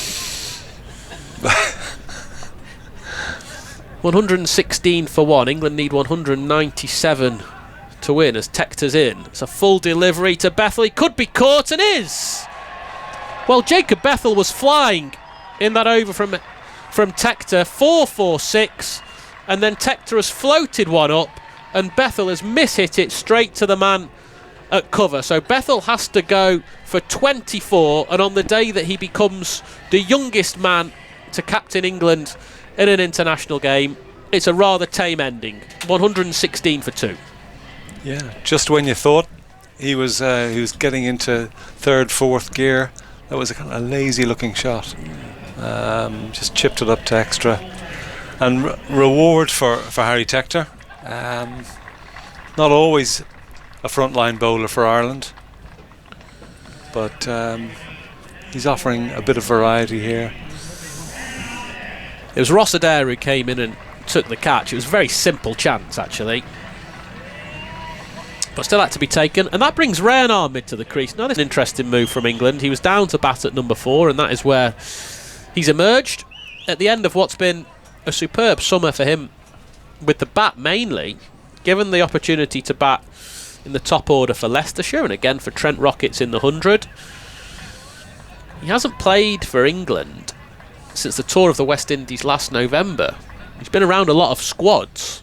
He's one of the few players who, before Christmas last year, did the 3 tours of Pakistan, the Test side, and then the West Indies white ball games where he did get a game, and then New Zealand before Christmas.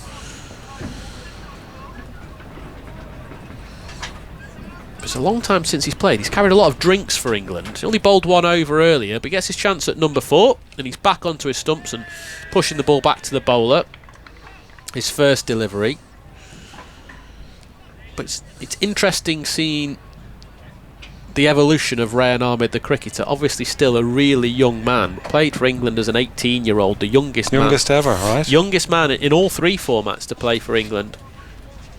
It's Tector bowls to Ahmed, who's ready on the reverse sweep, which tells you a lot about his character and the tricks that he's got up his sleeve. So he's away with a single. Man at deep point does the fielding. 9 gone, 117 for 2.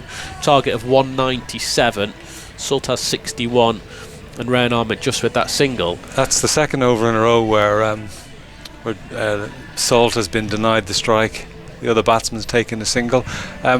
Wasn't Ryan Ahmed famously discovered or spotted by Shane Warne when he was a kid? Well, he was a very young child then. I think he was about 13 bowling in the nets at Lords, and Shane Warne saw him bowling his leg breaks. But on that tour of Pakistan at the end of 2022, when he made his Test debut, he told us then that he thought he was more of a batter. Really? Yeah, and he's a very Bazball pick, almost epitomises what Brendan McCullum and Ben Stokes have been trying to do, picking a leg spinner at the age of 18 for the Test side. But you kind of felt that all the way that the way he was going to get a regular place in the England team was to develop his batting. Curtis Campher into the attack, starting a new over to Ahmed, who drives up towards Sterling at short extra cover, and there's no run.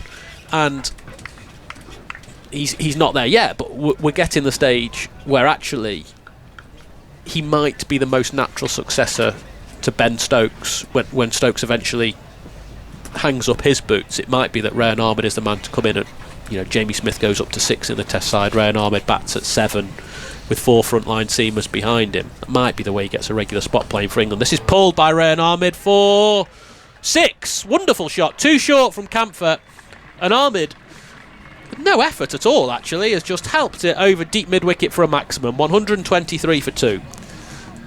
This is Curtis Campher, another sort of skiddy medium fast bowler, hitting a good length. Just a little bit predictable and a little bit samey. Yeah, that's it. The lack of variety, isn't it, in the Irish attack, or the Irish seamers in particular. Ryan Ahmed onto 7 off 4. England 123 for 2. Campher bowls again. Ahmed just feeling for one outside the off stump. Bit of a nothing shot. And it's through to the wicket keeper. I thought Ahmed, he bowled very flat on his 1 over. He looked like it was about damage limitation, that he wasn't willing to take risks. So his batting has sort of overtaken his bowling. Well, I do wonder if a more experienced captain than Jacob Bethel would have bowled Ryan Ahmed more today and would have seen it as an opportunity to have a look at Ryan Ahmed's leg spin bowling, given it's been so long since he played for England. But again, Bethel's had a lot on his plate. Campher bowls, it's a full delivery that Ahmed digs out up towards straightish mid-on, single taken, 124 for 2. Yeah, I can't imagine it would have been at the forefront of Jacob Bethel's mind to make sure that England got a good look at Ryan Ahmed today, particularly when the ball was going to all parts, with Ireland racking up 196 for 3. He's just such a good option to be able to have 2 wrist spinners. I suppose he also knew he was going to be batting 4. As you say, though, Jacob Bethel did have a few things on his plate. Both Will Jacks and Bethel himself went unbowled as well, and they have been bowling for England's white ball team. Salt on strike to Campher. This is a full toss that's sliced out towards deep backward points, and good work by Ross Adair, tumbling away to his left, right in front of our commentary position. 126 for 2. Sun shining brightly, but the wind has picked up to the point that our box is creaking, or something's creaking behind us. I was looking at the producer Hayden. Are we going to be alright? Yeah, he gives us a nod. We're okay. He's just hammered down a couple of the pegs. Campher to complete the over to Sol, 2 batters a pull shot out towards deep mid wicket for 4. There's a fielder out there who wouldn't have had to move very far at all, Matthew Humphreys, round to his left. But such was the power of Phil Salt. Couple of bounces and it skipped away to the boundary for 4. 130 for 2. And England need only 67 now from 10 overs. And that is chiefly thanks to Phil Salt, who's on to 67 from 29. Ryan Ahmed has 8 from 6. And it's been pretty grim, actually, from an Ireland point of view, in terms of the bowling figures. Not one Irish bowler at the moment has an economy rate under 10, Ed Joyce. Some brutal hitting, absolutely brutal hitting from Phil Salt. And the guys who've come in have done a good job as well. Jacob Bethel was slow to start there and then got going, and once he was out, Ryan Ahmed has come in and continued on as well and played some beautiful shots as well. So there's a lot of power in this England team, and being led by Phil Salt, who's anchoring the innings here, anchoring it with a strike rate over 200. So continuing on his form from South Africa. It's going to be Gareth Delaney, who's going to bowl his leg breaks to Ryan Ahmed, who sliced one. It's caught at deep backward point, not at short third man rather. Now Ryan Ahmed is standing there because he doesn't think that's carried, and Phil Salt's told him to wait. I think that's wise. You never know with these ones, the new rules, and the ball just has to touch the ground a little bit. So it's gone upstairs now to see if this is a clean catch. He tried to hit that over extra cover. I think that's where I tried to go for 4 or 6 over extra cover, back of a length ball from Gareth Delaney, and that's why it carried so far. I think it was Graham Hume running in there from third. from short third. I'm just waiting to see the replay here. And the significance of this would be that is Gareth Delaney's first delivery as a bowler in T20 internationals. It was a brilliant effort by the fielder coming in just off the circle, dying on him all the time. Yeah, fantastic effort from Graham Hume there, who is indicating that he's not sure if that ball's hit the ground or not. And yes, straight away he said, didn't he? I'm not sure about this. And it was Phil Salt who just held out a right hand to Rayan Ahmed to say, don't go walking off just yet. Let's wait and see the replay. We've only seen one replay so far, so we're not 100% sure. Rayan Ahmed's got 8 off 6 deliveries. It certainly wasn't clear from that one. I thought I was hoping to get a slightly slower and closer view. The problem with this as well is it so often goes in favour of the batter, doesn't it? If there's any sort of doubt, TV umpire tends to just err on the side of caution. Does look like that's touched the ground a tiny bit, doesn't it? Whether the fingers are under it. Yeah, it's Aidan Siwa who is the TV umpire. There might be some booze in this ground, you know, if this goes against Ireland. Well, I think there might be. I think it might do. I think it might go against Graham Hume there in the Ireland team, because it did look like it touched the ground, but we're still out. We got a not out. It's given. That's tough because it was a fantastic effort from Graham Hume. He's a big guy and he moved beautifully in there from short third, and fantastic effort. And days gone by that might have been out, obviously with it, the TV umpire possibly would have been given out on field as well, but I think the right decision was reached in the end because it did touch the ground just after he got his fingers to it. So Gareth Delaney on his T20 international debut is denied a wicket from his first ball, and Rayan Ahmed goes back and plays actually quite a similar shot. And this time it goes all along the ground to the man at point, and there's no run. England remain 130 for 2. They need 67 from 58. 2 dot balls. Nice to see from our Ireland perspective. Delaney creeps in and Ahmed's down the pitch, bowled. Well, 2 balls after being reprieved, Rayan Ahmed has played a wild hack at Delaney and has been bowled for 8. And Delaney, even though he missed out on a wicket with his first ball, he didn't have to wait too much longer.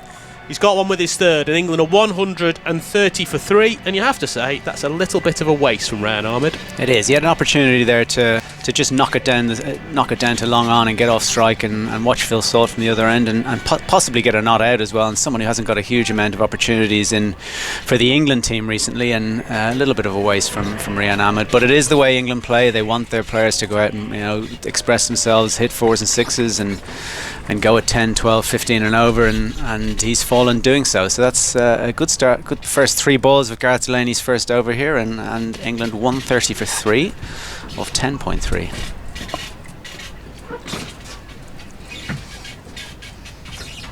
Bring Sam Curran to the crease.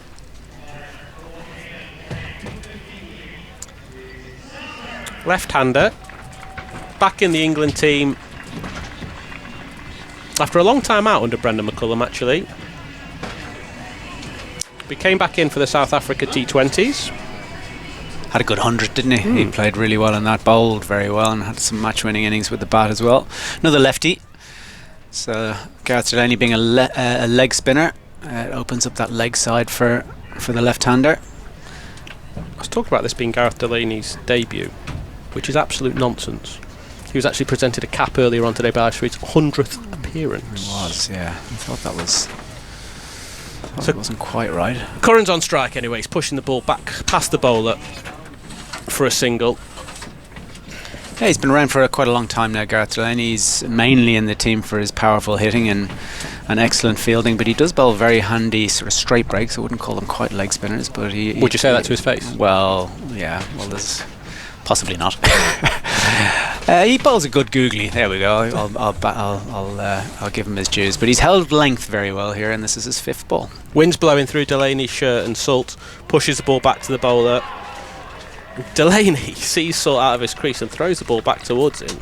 I think it just hit the back of Salt's bat before it deflects away. 131 for 3, 66 to win. That was a nifty piece of fielding, wasn't it?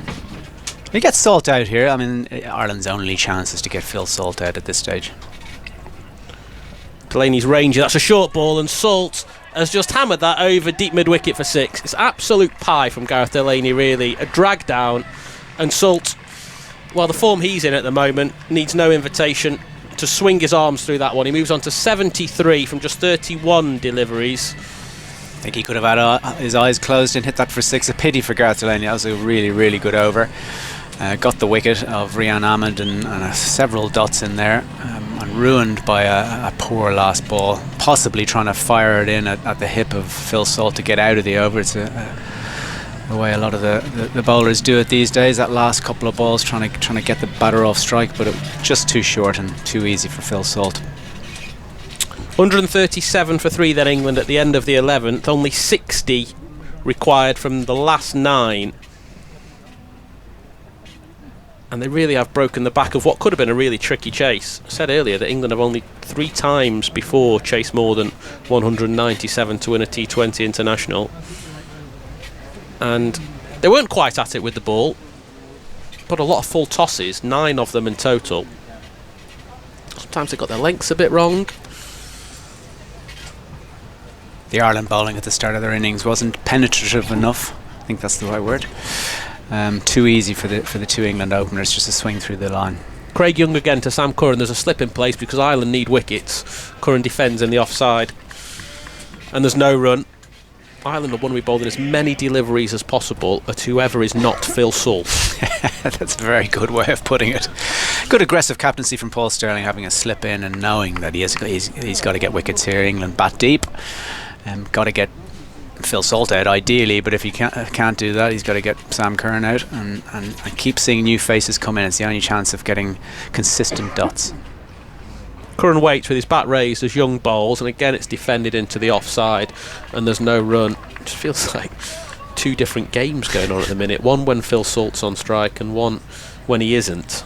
He's got an amazing ability to hit back of a length off the front foot, Phil Salt. It's really, really unusual to see that. You know, he hit a straight drive earlier from a ball that was probably waist height, and there's not many batters in world cricket who can do that, and it puts the bowlers under enormous amounts of pressure, because you sort of wonder, where can I bowl? If that's not a good length, what is a good length? You know, and once you're second guessing, it's tough.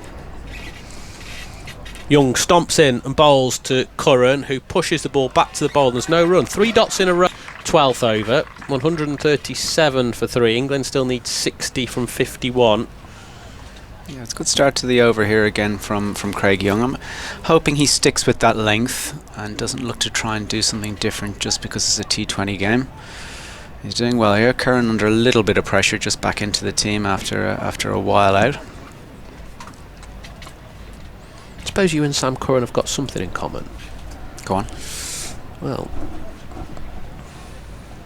as Young bowls, and that is edged by Curran. Off the back foot, fielder slips actually at point. I don't think he would have prevented the single. Score goes on to 138 for 3. Well, you played against your brother in an international game. So at one point there was Joyce brothers playing for 2 different countries. Now we have Curran brothers playing for 2 different countries. Very good. Simultaneously. Very good. And they played against each other? They haven't. I don't think they've played it. Well, when I say I don't think, I know they haven't played against each other yet. Okay. Young bowls to Salt, who pulls for.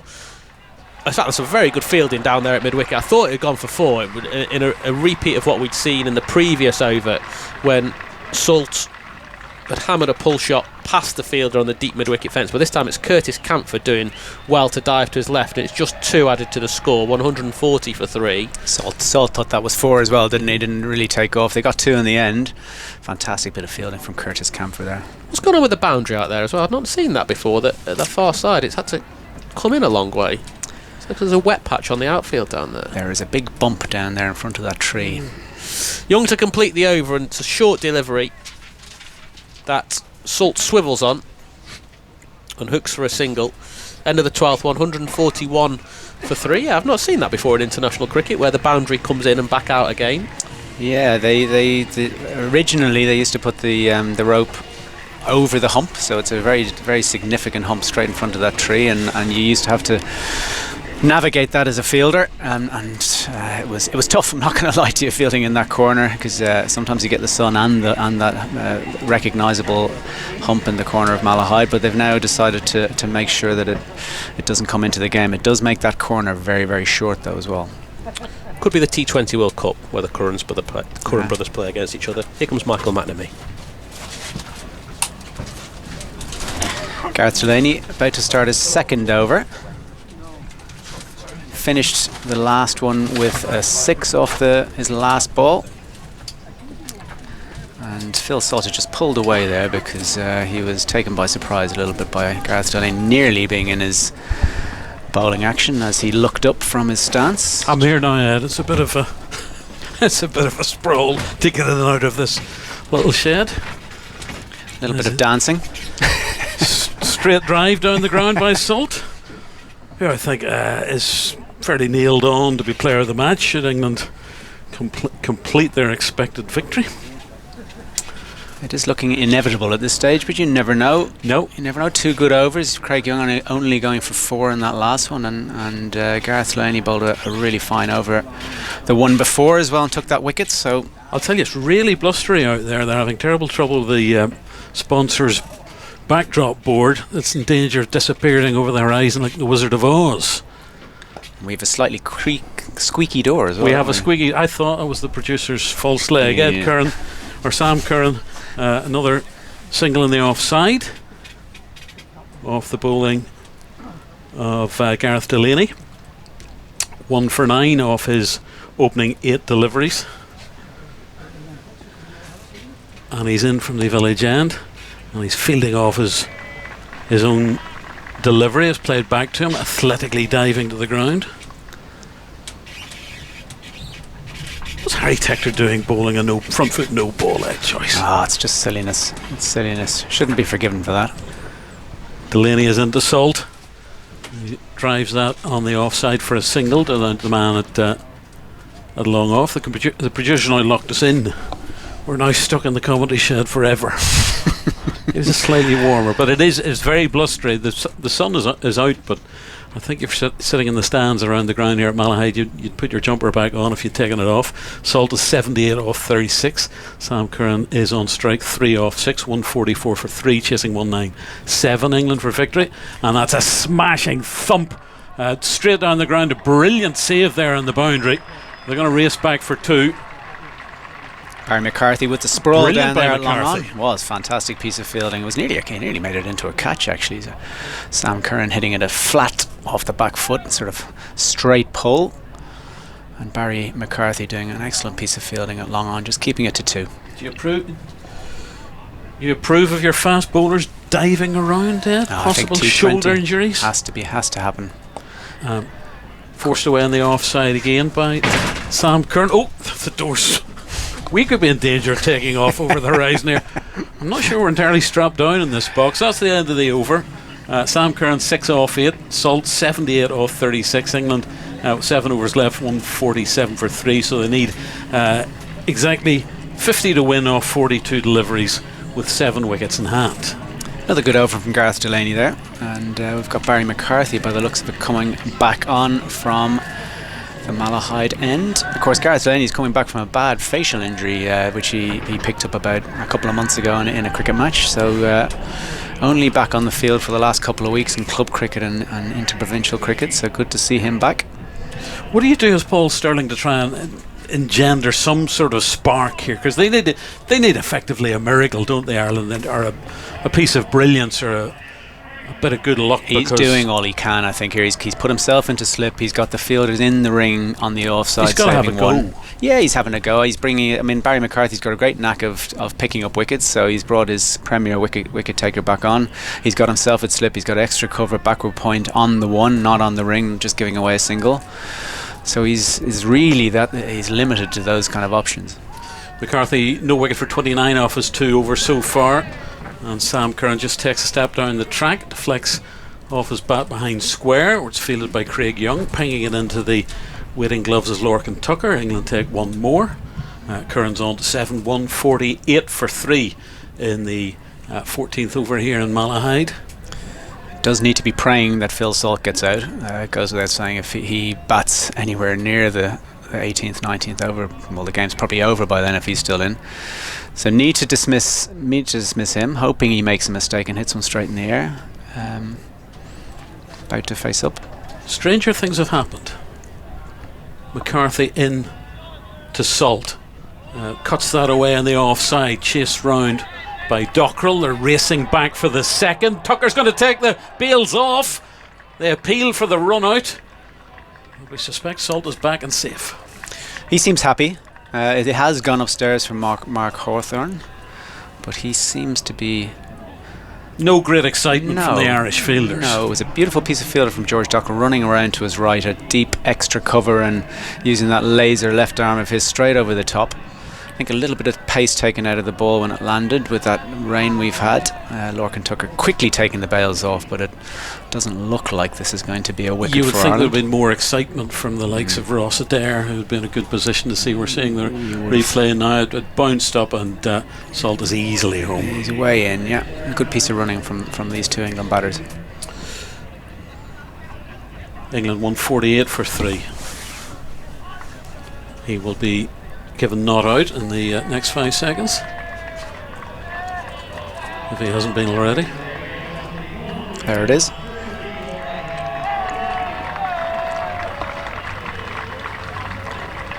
Ireland can take some solace from the last 3 or 4 overs here. They've done a good job restricting.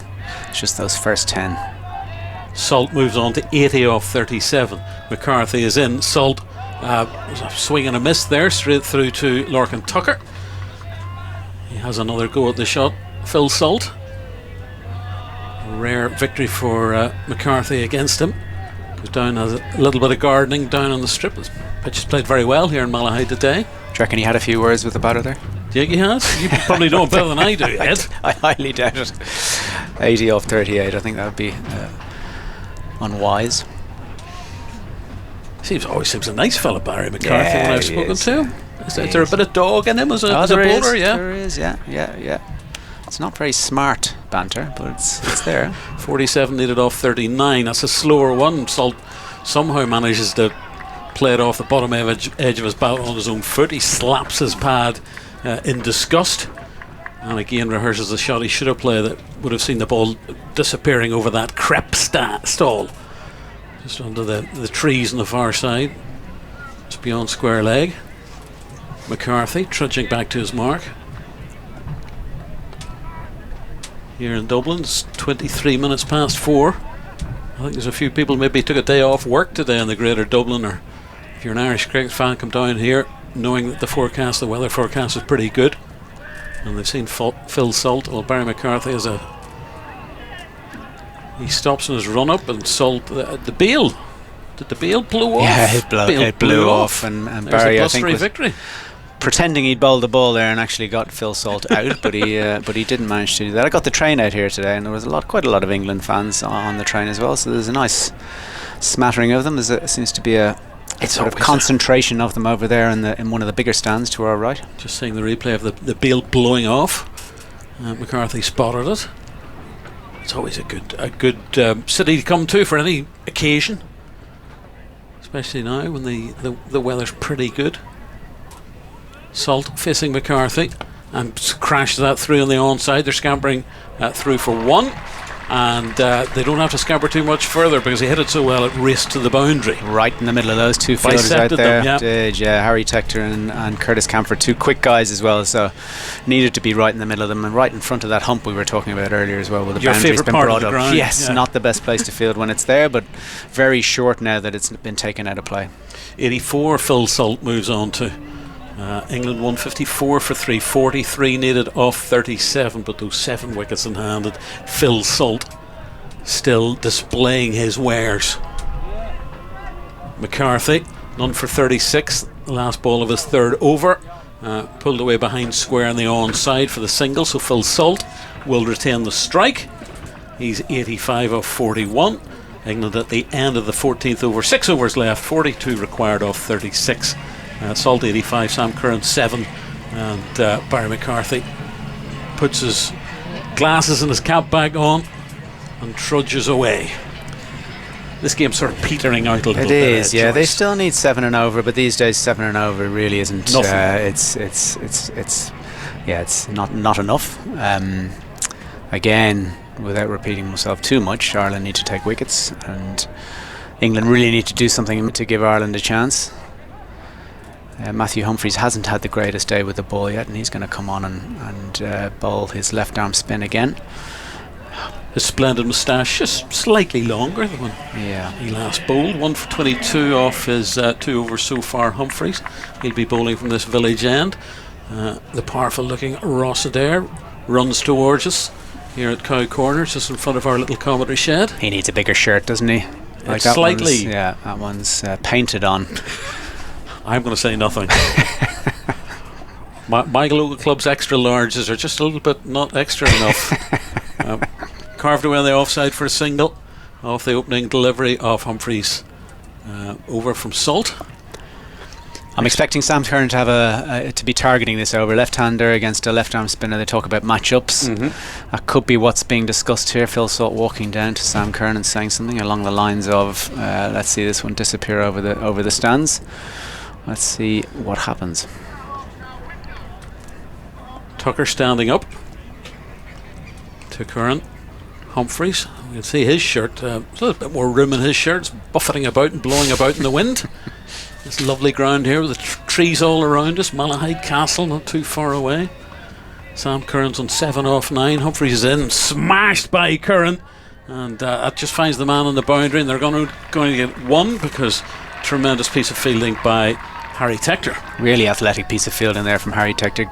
Covered the ground really well, got the ball in the hand and released it quickly, which is the main reason they didn't get 2 there. Really quick ball there from Matthew Humphries. Actually looked like a left arm seamer almost bowling with the pacey ball, real full ball. A couple of singles off the Humphries over so far. Salt on strike, he's on 86. Pulls it away behind square on the leg side, and that'll be 1 to George Dockrell. A couple of yards in from the boundary, so England just picking off the singles at the moment. It does look a little bit harder to get the ball away now in the middle of the innings. It looked far easier earlier in this innings. Ireland found something similar around this in their batting innings as well. So, wonder if that's something to look out for in the next 2 games. Can Ireland take much from this performance so far, do you think, Ed?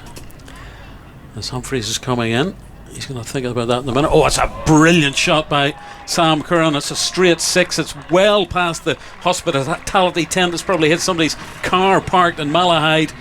And that's 6 runs signalled by the umpire, Mr. Hawthorne. And Curran moves on to 14. England 164 for 3, chasing 197. To answer your question there, I think Ireland can take an enormous amount from their batting innings, and the last 4 or 5 overs has been much better from the bowling unit. Much more consistent. The change-ups have worked. New ball required, or a new, slightly older ball required, because I think that might be in the railway lines. Yes, that went a long way. It isn't long here, straight at either end, but especially that end towards the hospitality tents, away from the village. It's really short, and those balls get lost in the trees down there. Hopefully some lucky child might find it later on. A ball or an international. Struck somebody or struck a vehicle of any kind. You always wonder how someone doesn't get hurt more often. It's a bit like the golf. I always wonder how that doesn't happen as well.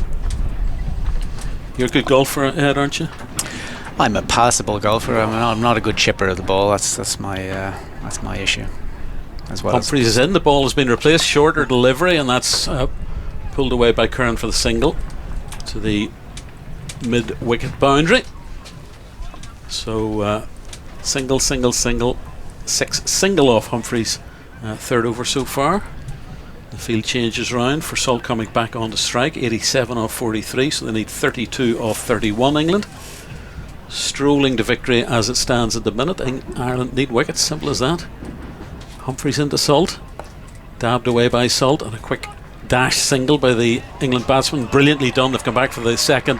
Tucker fielded as wicket-keeper. Sterling was at the non-striker's end, but that's good running by England. 2 more, and the end of the over. 5 overs left, 30 needed off 30 deliveries.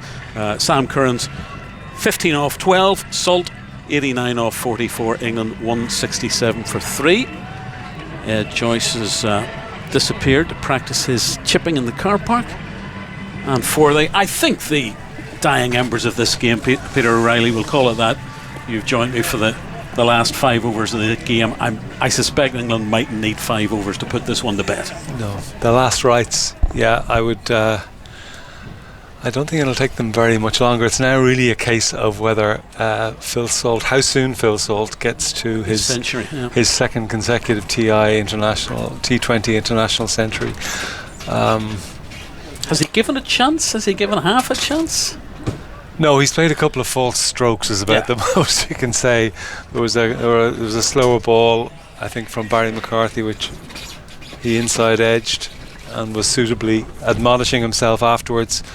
It's amazing to think he had a golden duck only 2 innings ago against South Africa, but he really hasn't put a step wrong.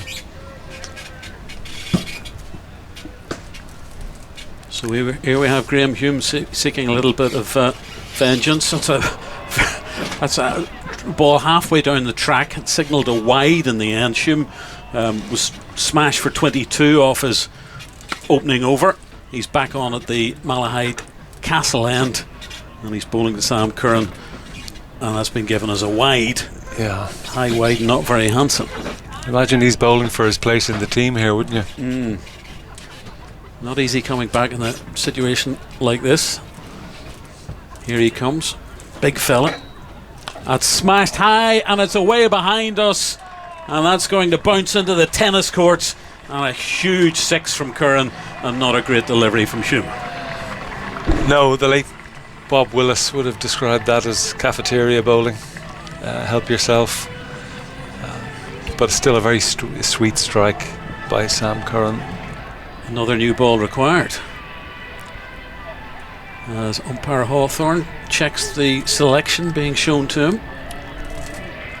There's a word to Graham Hume, who's possibly not going to write about this in his memoirs, this match. But he has a chance to come back if he holds his place for Friday. Funny old game. You're going to be, 0 to hero to 0. And at the minute, Phil Salt, I think, has got his eye on the scoreboard. England need 23 off 29. Salt's on 89. Sam Curran has raced to 21 off 13. And he's in strike now as Graham Hume. And it's carved away. Is it going to be over the fielder? Yes, it is. 6 runs square on the offside by Sam Curran, and England are dashing to victory here. Yes, that's quite a long boundary out that side. Over point. Shows you how sweetly Sam Curran timed that. This is not. It's. You got to feel a bit of sympathy for Graham Hume. He put everything into that ball. That was his effort ball. Gareth Linney needed to be about 15 feet tall to catch that. Yeah. And he's not, suffice to say. Curran 27, England needs 17 off 28. And he's hit that, and this should be taken here by Dockrell, and it is on the mid-wicket boundary, and Ireland have got a wicket. Curran goes for 27 off 14. Yep, I think after the effort ball came the slower ball. Maybe he took a little pace off, maybe a cutter. Picked up off his legs, just didn't time that one like he did earlier in the over. And no doubting George Dockrell, he was always going to pouch that. Even with that buffeting wind, he looks so safe under the high ball, George Dockrell. So Sam Curran trudges off, caught Dockrell, bowled Hume, 27 off 15. England 180 for 4. So 4 wickets taken by Ireland.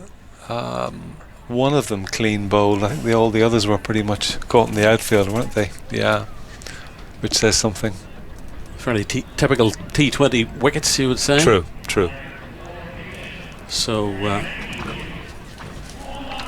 Tom Banton in now, playing his 20th T20 international. Somerset player, one of the other wicket-keeping options for England had he been needed. He scored 365 T20 runs at 22.8 with a high score of 73 against the West Indies. So they've got such batting depth, haven't they? Yes, when you think that this squad was described as under strength. Here comes Hume, he's got his wicket. Banton forces it off on the onside for a single. Salt needs 11 for his century. England needs 16 off 26. Hume has taken 1 wicket for 36 off his eventful 10 legitimate balls bowled so far. It's got a little bit cold, a little bit blustery, a little bit grey out there. We do see the England supporters' flags in the stand on the far side. They've come to enjoy themselves. Hopefully they'll be here for the 5 days, full 5 days. Ross Adair comes to the boundary right in front of us, behind square. And here's Salt, 11 needed for his century. Hume is in. Oh, Salt swings and misses and goes. He's on his knees, cursing the gods, cursing himself. Hope he hasn't pulled anything. And he gets back to his feet and resumes his mark. He's going to get a little word from Tom Banton, I think, just to. In the words of the gentleman who used to present Bullseye, take your time. Take your time, lad. That was potentially the slowest ball of the innings by Graham Hume. Bounced twice before reaching the keeper. Here he comes, Hume. Last ball of his over. Again, a slower one is scooted into the waiting hands of Ross Adair. So there'll be no century for Phil Salt. 2 wickets in the over for Graham Hume. Salt goes for 89 off 45. And there you are, Hume back with two wickets. Michael, do you know the experience of hitting a good shot, middling the ball and getting out to that shot? Do you understand? You understand that? You know that feeling, huh? Rarely. It's a good take by Ross Adair, another man who looks very safe under the flying ball. And a very disgusted looking Salt makes his way off. Caught Ross Adair, bowled Hume, 89 off 46. Still a brilliant innings. Another brilliant innings by Salt. He really is. He's good to watch. The range of his shots, the power. I mean, he absolutely middled that. You can see how furious he was by the way he slammed his bat into his pad. He saw a 5th T20 international century was there for the taking. Obviously Tom Banton didn't give him enough fatherly advice at the other end. Not quite strong enough. So here we are, a little flourish towards the end of this game. Have we written Ireland off too early? Are we in for some astonishing finish here? The odds would be against it, but fair play for Graham Hume coming back with those 2 wickets. Yeah, that's the nature of T20, isn't it? But my goodness, Phil Salt was angry with himself. And here's the mustachioed Matthew Humphreys. I hope he never shaves it off, otherwise I'll never identify him. 181 for 5. 4 overs left, 16 needed off 24. Jacks is the new batsman. Banton's on strike, he's on 1. And a tentative sort of push by Banton. I'm glad through to the keeper. I'm glad to see Humphreys being rewarded with the 4th over. He has an opportunity here to 1 for 34 so far. An opportunity to get away with maybe 1 for 40 or even better, which would be a great return. An attacking move by the skipper. He's going in to slip Paul Stirling. Just sniffs a small, tiny percentage of a chance. Banton on strike. Humphreys as a reverse sweep. Oh, just over the head of the fielder, and it's gone for 4. Into that humped area that Joyce loves so much. It didn't miss Graham Hume by very much. He produced the leap, but it was just too well struck in the end and raced for 4. There's a former hockey player I'd wager. He really middled that now for somebody who's only just arrived at the crease. Banton 5 off 3. Humphreys is in. He's down the track. Banton driving beautifully through the covers. A diving stop on the boundary, but they come through for the second. Taken by Tucker and England. 10 needed off 21 deliveries. Banton now on 7. 187 for 5. 197 the victory target. Still the trees in the distance blowing in the wind. A little bit more blue sky now. The grey clouds have moved away. The sunshine here in Dublin at 20 to 5. It's a lovely evening on this autumnal Wednesday evening. Humphreys is in. Defensive shot. Push forward by Banton. Genuine turn there from Matthew Humphreys. Still willing to give it a rip. There's the wind blowing the door open. Yeah, you need a coat. It is chilly out there at the minute, despite the sunshine. Humphreys in. Quicker one, reversed, and again it's over Hume. Graham Hughes chasing back, and it's going to reach the boundary again. So a very profitable shot from Tom Banton. Another 4 and just 6 required off 19. And Jack's waiting to get on strike. Banton looks as if he's going to finish this very soon. Yeah, Humphreys saw what he was doing, saw him setting himself at the reverse and bowled a quicker ball, but Banton's reactions were good enough.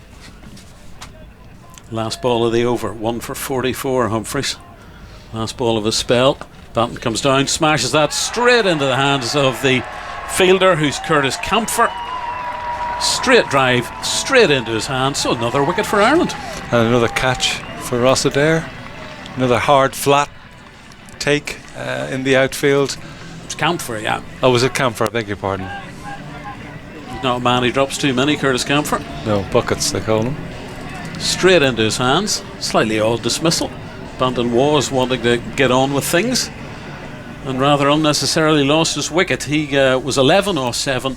Caught Camphor bowled Humphreys 191 for 6 and 197 the target. Banton taking off his gloves. A bit of a scowl on his face. Making his way back to the hutch, the England hutch just to our right beside the commentary box. Next up we got Jimmy Overton, the towering man who's in the tail end of this match. 3 overs left. Overton he scored 50 runs at an average of 8.3 in T20 internationals. Okay. I have to say, I didn't see this game getting into the 18th over early in the innings. It wasn't looking that way. No. So credit to Ireland for that. I suppose England might be a little bit disappointed with some of their shots. Yep. But credit also to Ireland just for sticking at it. For Barry McCarthy's a case in point, racing in again.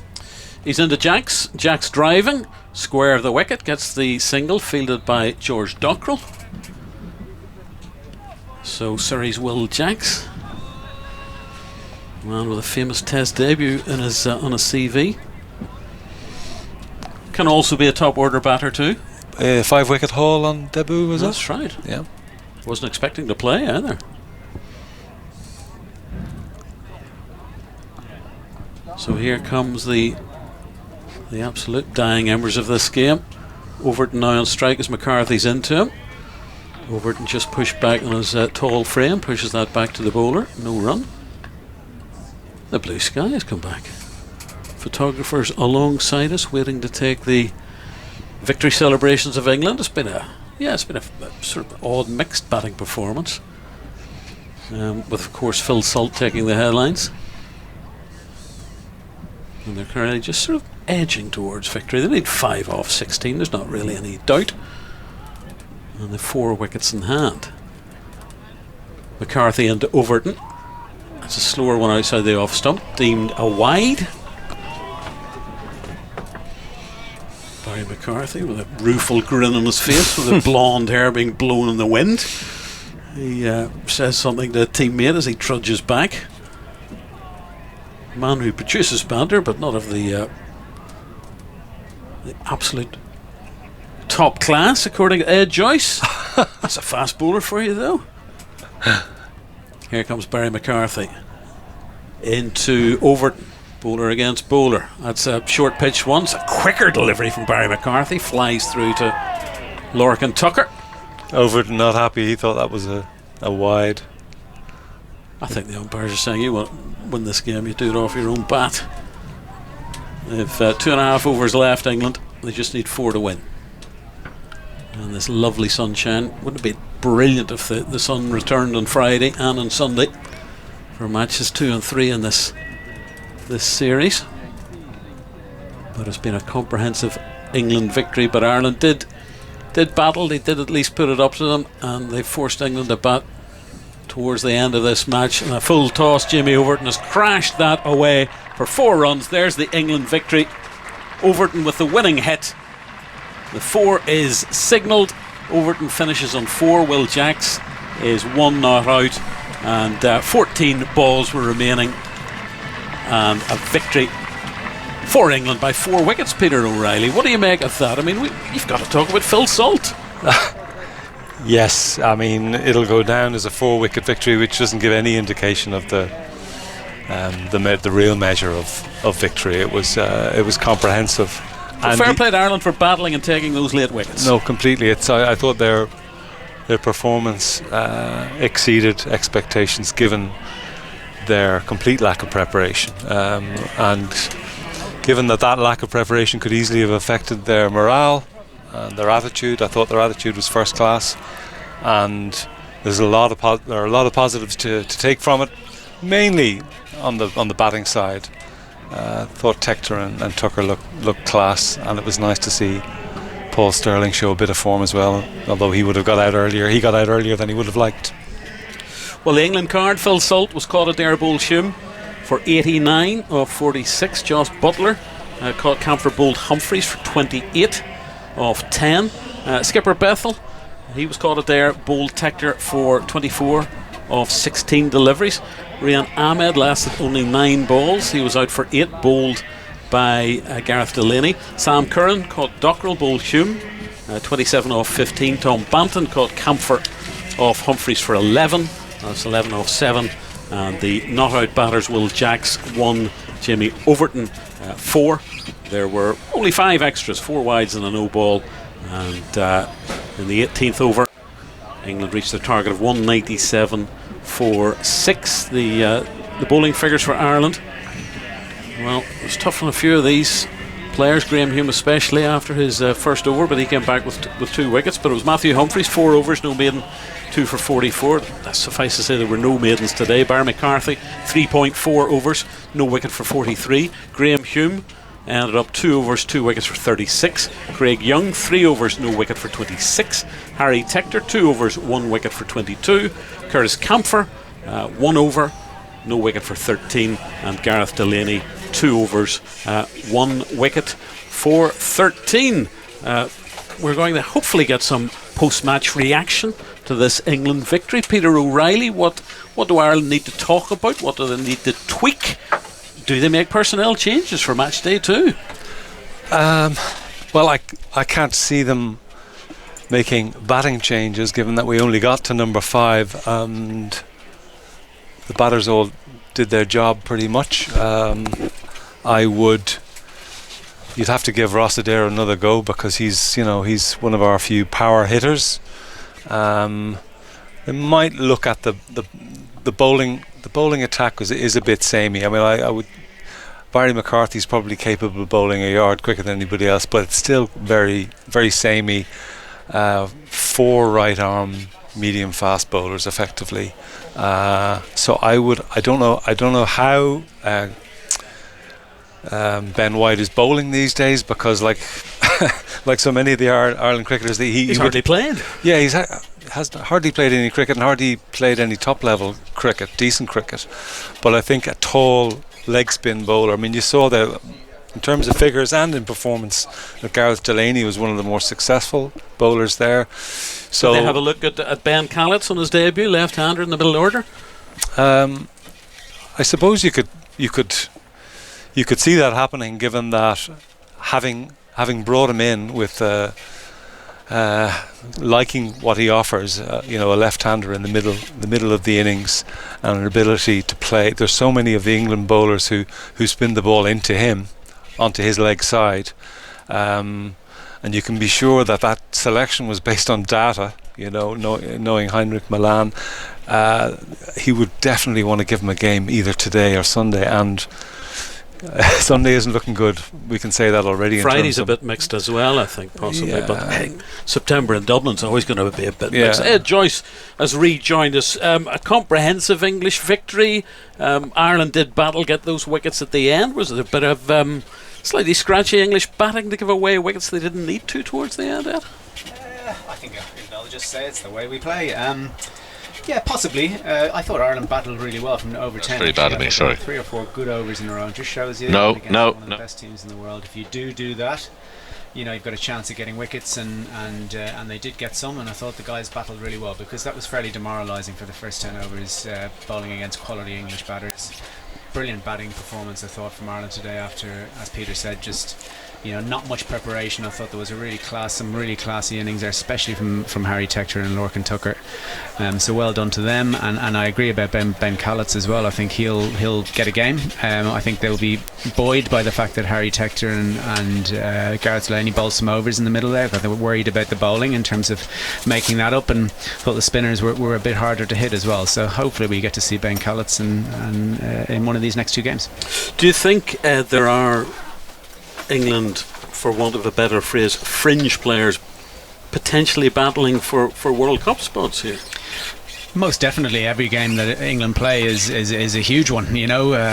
Some of these guys, even Tom Banton at the end there, hasn't batted very much. He's played some cricket, but he hasn't batted very much in the team because they've done so well at the top of the order. So definitely trying to put their mark on things, and it's a tricky balance. Do you try and get a not out, or do you try and play the way the team needs you to play and hit 6s and 4s? So it just shows that's probably why they lost those wickets at the end, that they kept coming hard, and they need to do that, because if they don't, they're not going to get picked. So yeah, there are Rian Ahmed again today. Maybe he would argue that he threw it away, but he got out doing what they need him to do. He bowled an over or 2 as well, and showed he's a very good cricketer, fielded well. So there are some England players in there who need to show something in these next 2 games to get on that plane. And Phil Salt was furious with himself, wasn't he, Ed? He was. I think that would have been his 5th T20 100 in only 40 odd, maybe 43 games, which is incredible. To even have 4 and nearly get his 5th, it would have been up there with a few, I think it was Glenn Maxwell has 5 as well, and Rohit's got 5 as well. Yeah, and they've played a lot more games than he has. So he's done incredibly. He's got incredible ability with his wrists and his quick, the way he gets his bat through the ball and be able to hit, as I said, balls back of a length off the front foot is second to none in world cricket. So it was great to watch him live from side on, because it's not often you get to see that. How do we assess Bethel's captaincy? What can we say after that game?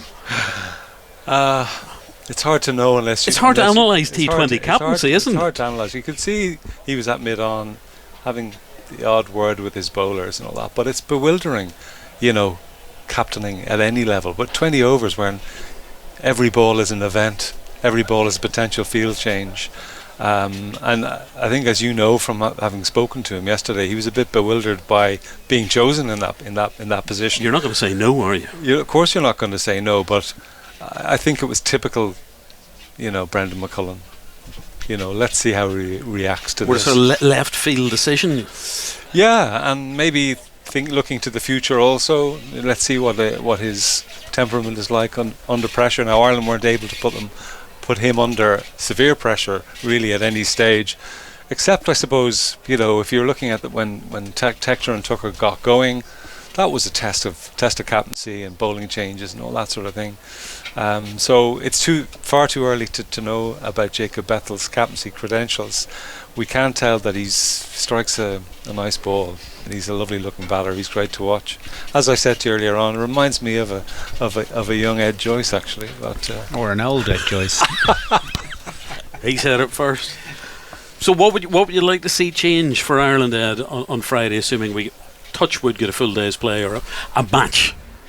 I'd like to see them continue that with a bat. I thought that was really, really positive. I think maybe a little bit more aggressive at the start. It's unusual you say that about Ross Adair and Paul Sterling, not maybe taking enough risks at the start, but it was a steady start, wasn't it? I think we need to do more in that first 6 overs to try and get, realistically what we need is over 200. I know that's a silly thing to say, but could easily have done it if we'd got more off that first six overs. So it's a very good pitch. And from the bowling, they might reshuffle things. Again, I think the spinners did a reasonable job. Matthew Humphreys didn't keep the stumps and play enough in that first 6, and they're really reliant on him. He's done a great job for Ireland, in recent T20s, and they're going to need him to really show up to try and stop Salt and Butler, which is going to be tough. And just on the Jacob Bethel captaincy, I thought he dealt with Adil Rashid quite well. I thought his one big weapon with the ball in terms of getting people out, and I think he bowled the 19th over there and held him back quite well. And whether that was a plan or whether that was something he did in the field, he still needed to do that, and it was impressive. Would we expect the All English debut, T20 debut, either on Friday or Sunday, Ed? Possibly. I'd be very surprised if they play the same 11 in all the games. They will have one eye on that weather on Sunday, which looks particularly dodgy, but we've seen it can change from day to day massively. I'd be surprised if we see the same 11. Would you, Peter? Yeah, I would. I think it's reasonable, especially this time of the season, you've got who could come in then? I suppose Tom Hartley, perhaps, could come in and bowl his left arm spin. Jordan Cox, Scott Curry, those are the guys who are. Yeah, so Tom Hartley's played a lot of T20 cricket for Lancashire, and he's a fine bowler. Actually bowls very similarly to Matthew Humphreys for Ireland, that sort of quick back of a length stuff. And obviously we don't know a huge amount about Scott Curry, but he's had a very good 100, and be interesting to see him as well. So be surprised if England don't change things up in these next couple of games. Marcus Trescothick, obviously coach. Well, we're just getting the sort of post-match festivities and interviews and analysis underway here. I think we're hoping to hear from Phil Salt, who I assume has been named player of the match, has he, for his 89, leading the way to this English victory here by 4 wickets in the opening match of the T20 series. Stefan Schemmelt is coming in. Stefan, what do you think England can take out of that victory today? Well, they can take out that Phil Salt's in very good form. I think we knew that beforehand, didn't we? I think, being brutally honest, the batting side of it, because of what they were faced with from the Ireland seamers in particular, I think when Ireland posted 197, I thought it was competitive. I think a few of us thought it was competitive, but that if Salt and Butler got going early on, that England could make mincemeat of that target, and they did. I think they could have been sharper with the ball and in the field, particularly the seamers. There was a couple of times when you thought, well, actually they've got a plan here, and then they veered away from that plan and they were punished. So particularly when Jamie Overton was bowling from this end, and he seemed to be doing quite well bowling the ball into the pitch with a leg side field set deep, and then a couple of times he pitched the ball up and it got hit straight back over his head for 6. Sam Curran didn't have the best day with the ball. Maybe they could have learnt more about Rayan Ahmed than what they did before. He only bowled 1 over and then rather gave it away with the shot that he played. But ultimately, England have chased a pretty stiff target. Haven't chased these numbers too often in No, T20s. only 3 times before today had they chased a target that big against opponents that had made a bit of a habit of embarrassing England and making England come unstuck in white ball cricket. England came here to win, and they have won. We're told by Coach McCullum there aren't going to be too many surprises in the Ashes squad that's going to be announced next week. Are there potential question marks? It's a eternity away in February and March, isn't it, with all the cricket that's to come between now and then. Are there possible bolters out of the fringe players for a T20 World Cup squad for England? Yes, and that does in some ways hinge on what happens during the Ashes, because England have got a number of multi-format players that aren't here. Ben Duckett is one that certainly springs to mind. Jofra Archer is another one. Jamie Smith potentially, but I think Phil Salt has put to bed the argument of who's going to open the batting for England in the T20 World Cup. So a little bit does hinge on what happens in the Ashes. If England go to Australia and win, they might have a lot of players who are quite up for carrying on to try and do a double in India and Sri Lanka. They might have some very weary bodies who don't want to see a bat and a ball for a long time. And actually I was just next door in the press tent going through the England 11 that was playing today, and we could only come up with 4 or 5 absolute definites that were going to be in the England first choice 11 for the T20 World Cup. Phil Salt, Jos Buttler, Adil Rashid, then probably Jacob Bethel and Will Jackson. It might sound strange, why are you casting doubt over Jacob Bethel? He's the captain today and he's been playing every T20. I think he probably would be in England's first choice 11, and Will Jacks recently has as well. However, there might only be space for one of them once Ben Duckett and Harry Brook come back into the side, depending on what balance England want. Having said that, their 2 spin bowling all-rounders going to play in India and Sri Lanka. So yeah, I do think there are definite questions to be answered. You look at someone like Jamie Overton taking the new ball. I mean, he's not a new ball bowler. He's been asked to do a job by England there that he doesn't do very often in domestic cricket. So yeah, there are our space is up for grabs, I would say. Oh, what did you make of the Irish performance today? Oh, I thought they batted well, and particularly, I was talking to Hayden, our producer, before this game, and then today when we arrived, and there was quite a lot of pessimism knocking around. People who follow Irish cricket regularly, mainly because they just haven't played. Haven't played in over 3 months. No, and so.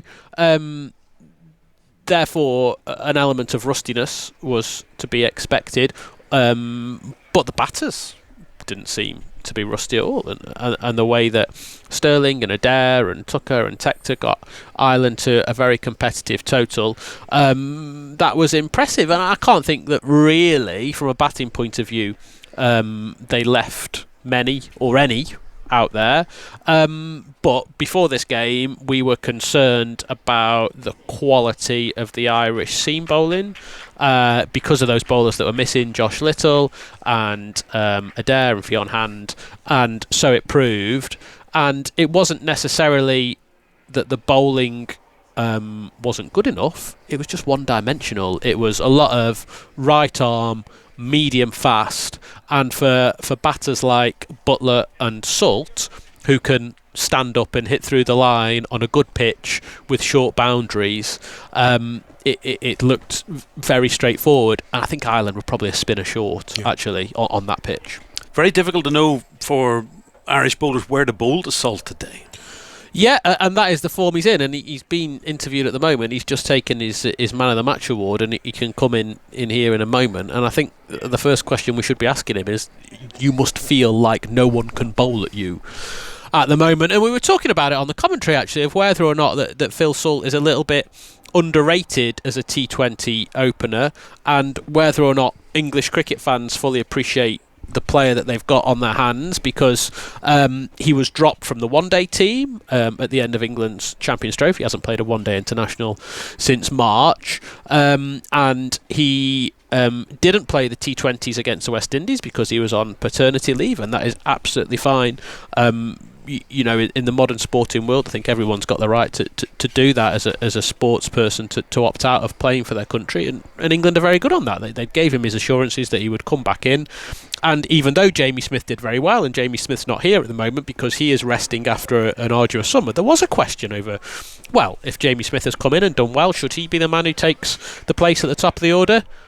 That debate has now gone. Phil Salt will be opening the bat in the T20 World Cup, but the identity of his opening partner is still up for discussion. It just depends whether Josh Butler wants to open, or whether England or not feel that Butler would be better served at the top of the order or number 3. And it's all very exciting now because we can see Phil Salt is making his way to our box. He's been guided through the advertising hoardings, and Hayden, the producer, is showing him which way to come. In any second now, the man of the match in a red shirt is going to make his way through to our... It's luxurious, isn't it? It's I'm sure it's the biggest moment in Phil Salt's cricketing career, coming into the commentary shed. Here he is. Phil Salt, you're live on BBC Radio and BBC Sounds. Congratulations, another Player of the Match award and a comprehensive England victory. And in the end, what did you make of it? Yeah, well, you can't really get too much review out on the boundary where I am most of the game, but I thought Ireland played well to get to where they got. And I knew that if they put the ball in the right areas, there are every chance in that game. So it's just coming out about being really confident, and sort of forming that partnership with Josh to get us off on the right foot. How annoyed are you that it wasn't another T20 century? It would have been your 5th. I was annoyed to get out, but I wasn't too annoyed about that, to be honest with you. I think coming away from home to new ground and new conditions and just getting the job done in the first one, I think I'm happy enough with that. Being perfectly honest, slightly annoyed with the way that I got out at the end, but looking back on it, might be being a bit greedy. Do you feel in the zone? Apparently it's a mythical area that I never visited as a club cricketer. No such thing, I don't think. Look, I'm enjoying my cricket at the moment. I have been for a while now, and I just want to keep that going. I think that's a massive part for me, is the enjoyment. I've got a bit of momentum with me at the moment, but I just want to keep that going on a game by game basis.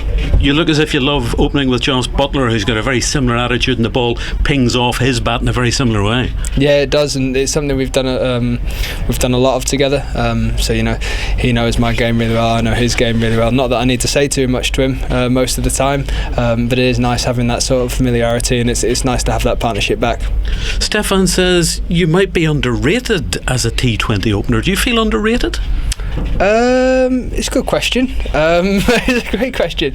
Every now and again, but that can happen in professional sport, I suppose. One of my goals is to get to the top of the T20 rankings.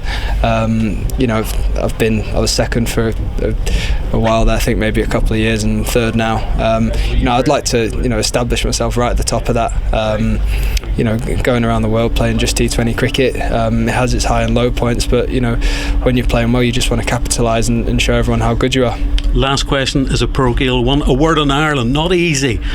3 months out of really top class competitive cricket trying to come up against you guys. No, it's not easy.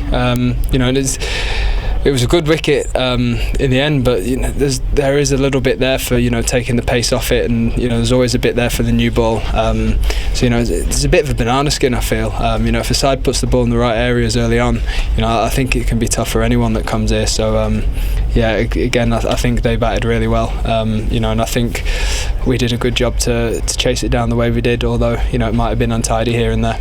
Phil, congratulations today. Thanks for coming to talk to us. See you Friday, all being well. Thanks very much. Go well. There you are. There you are, Stefan. You asked a good question. It's about time, isn't it? It's about time that I asked a good question, because a number of the England team would say that none of my questions are ever particularly good.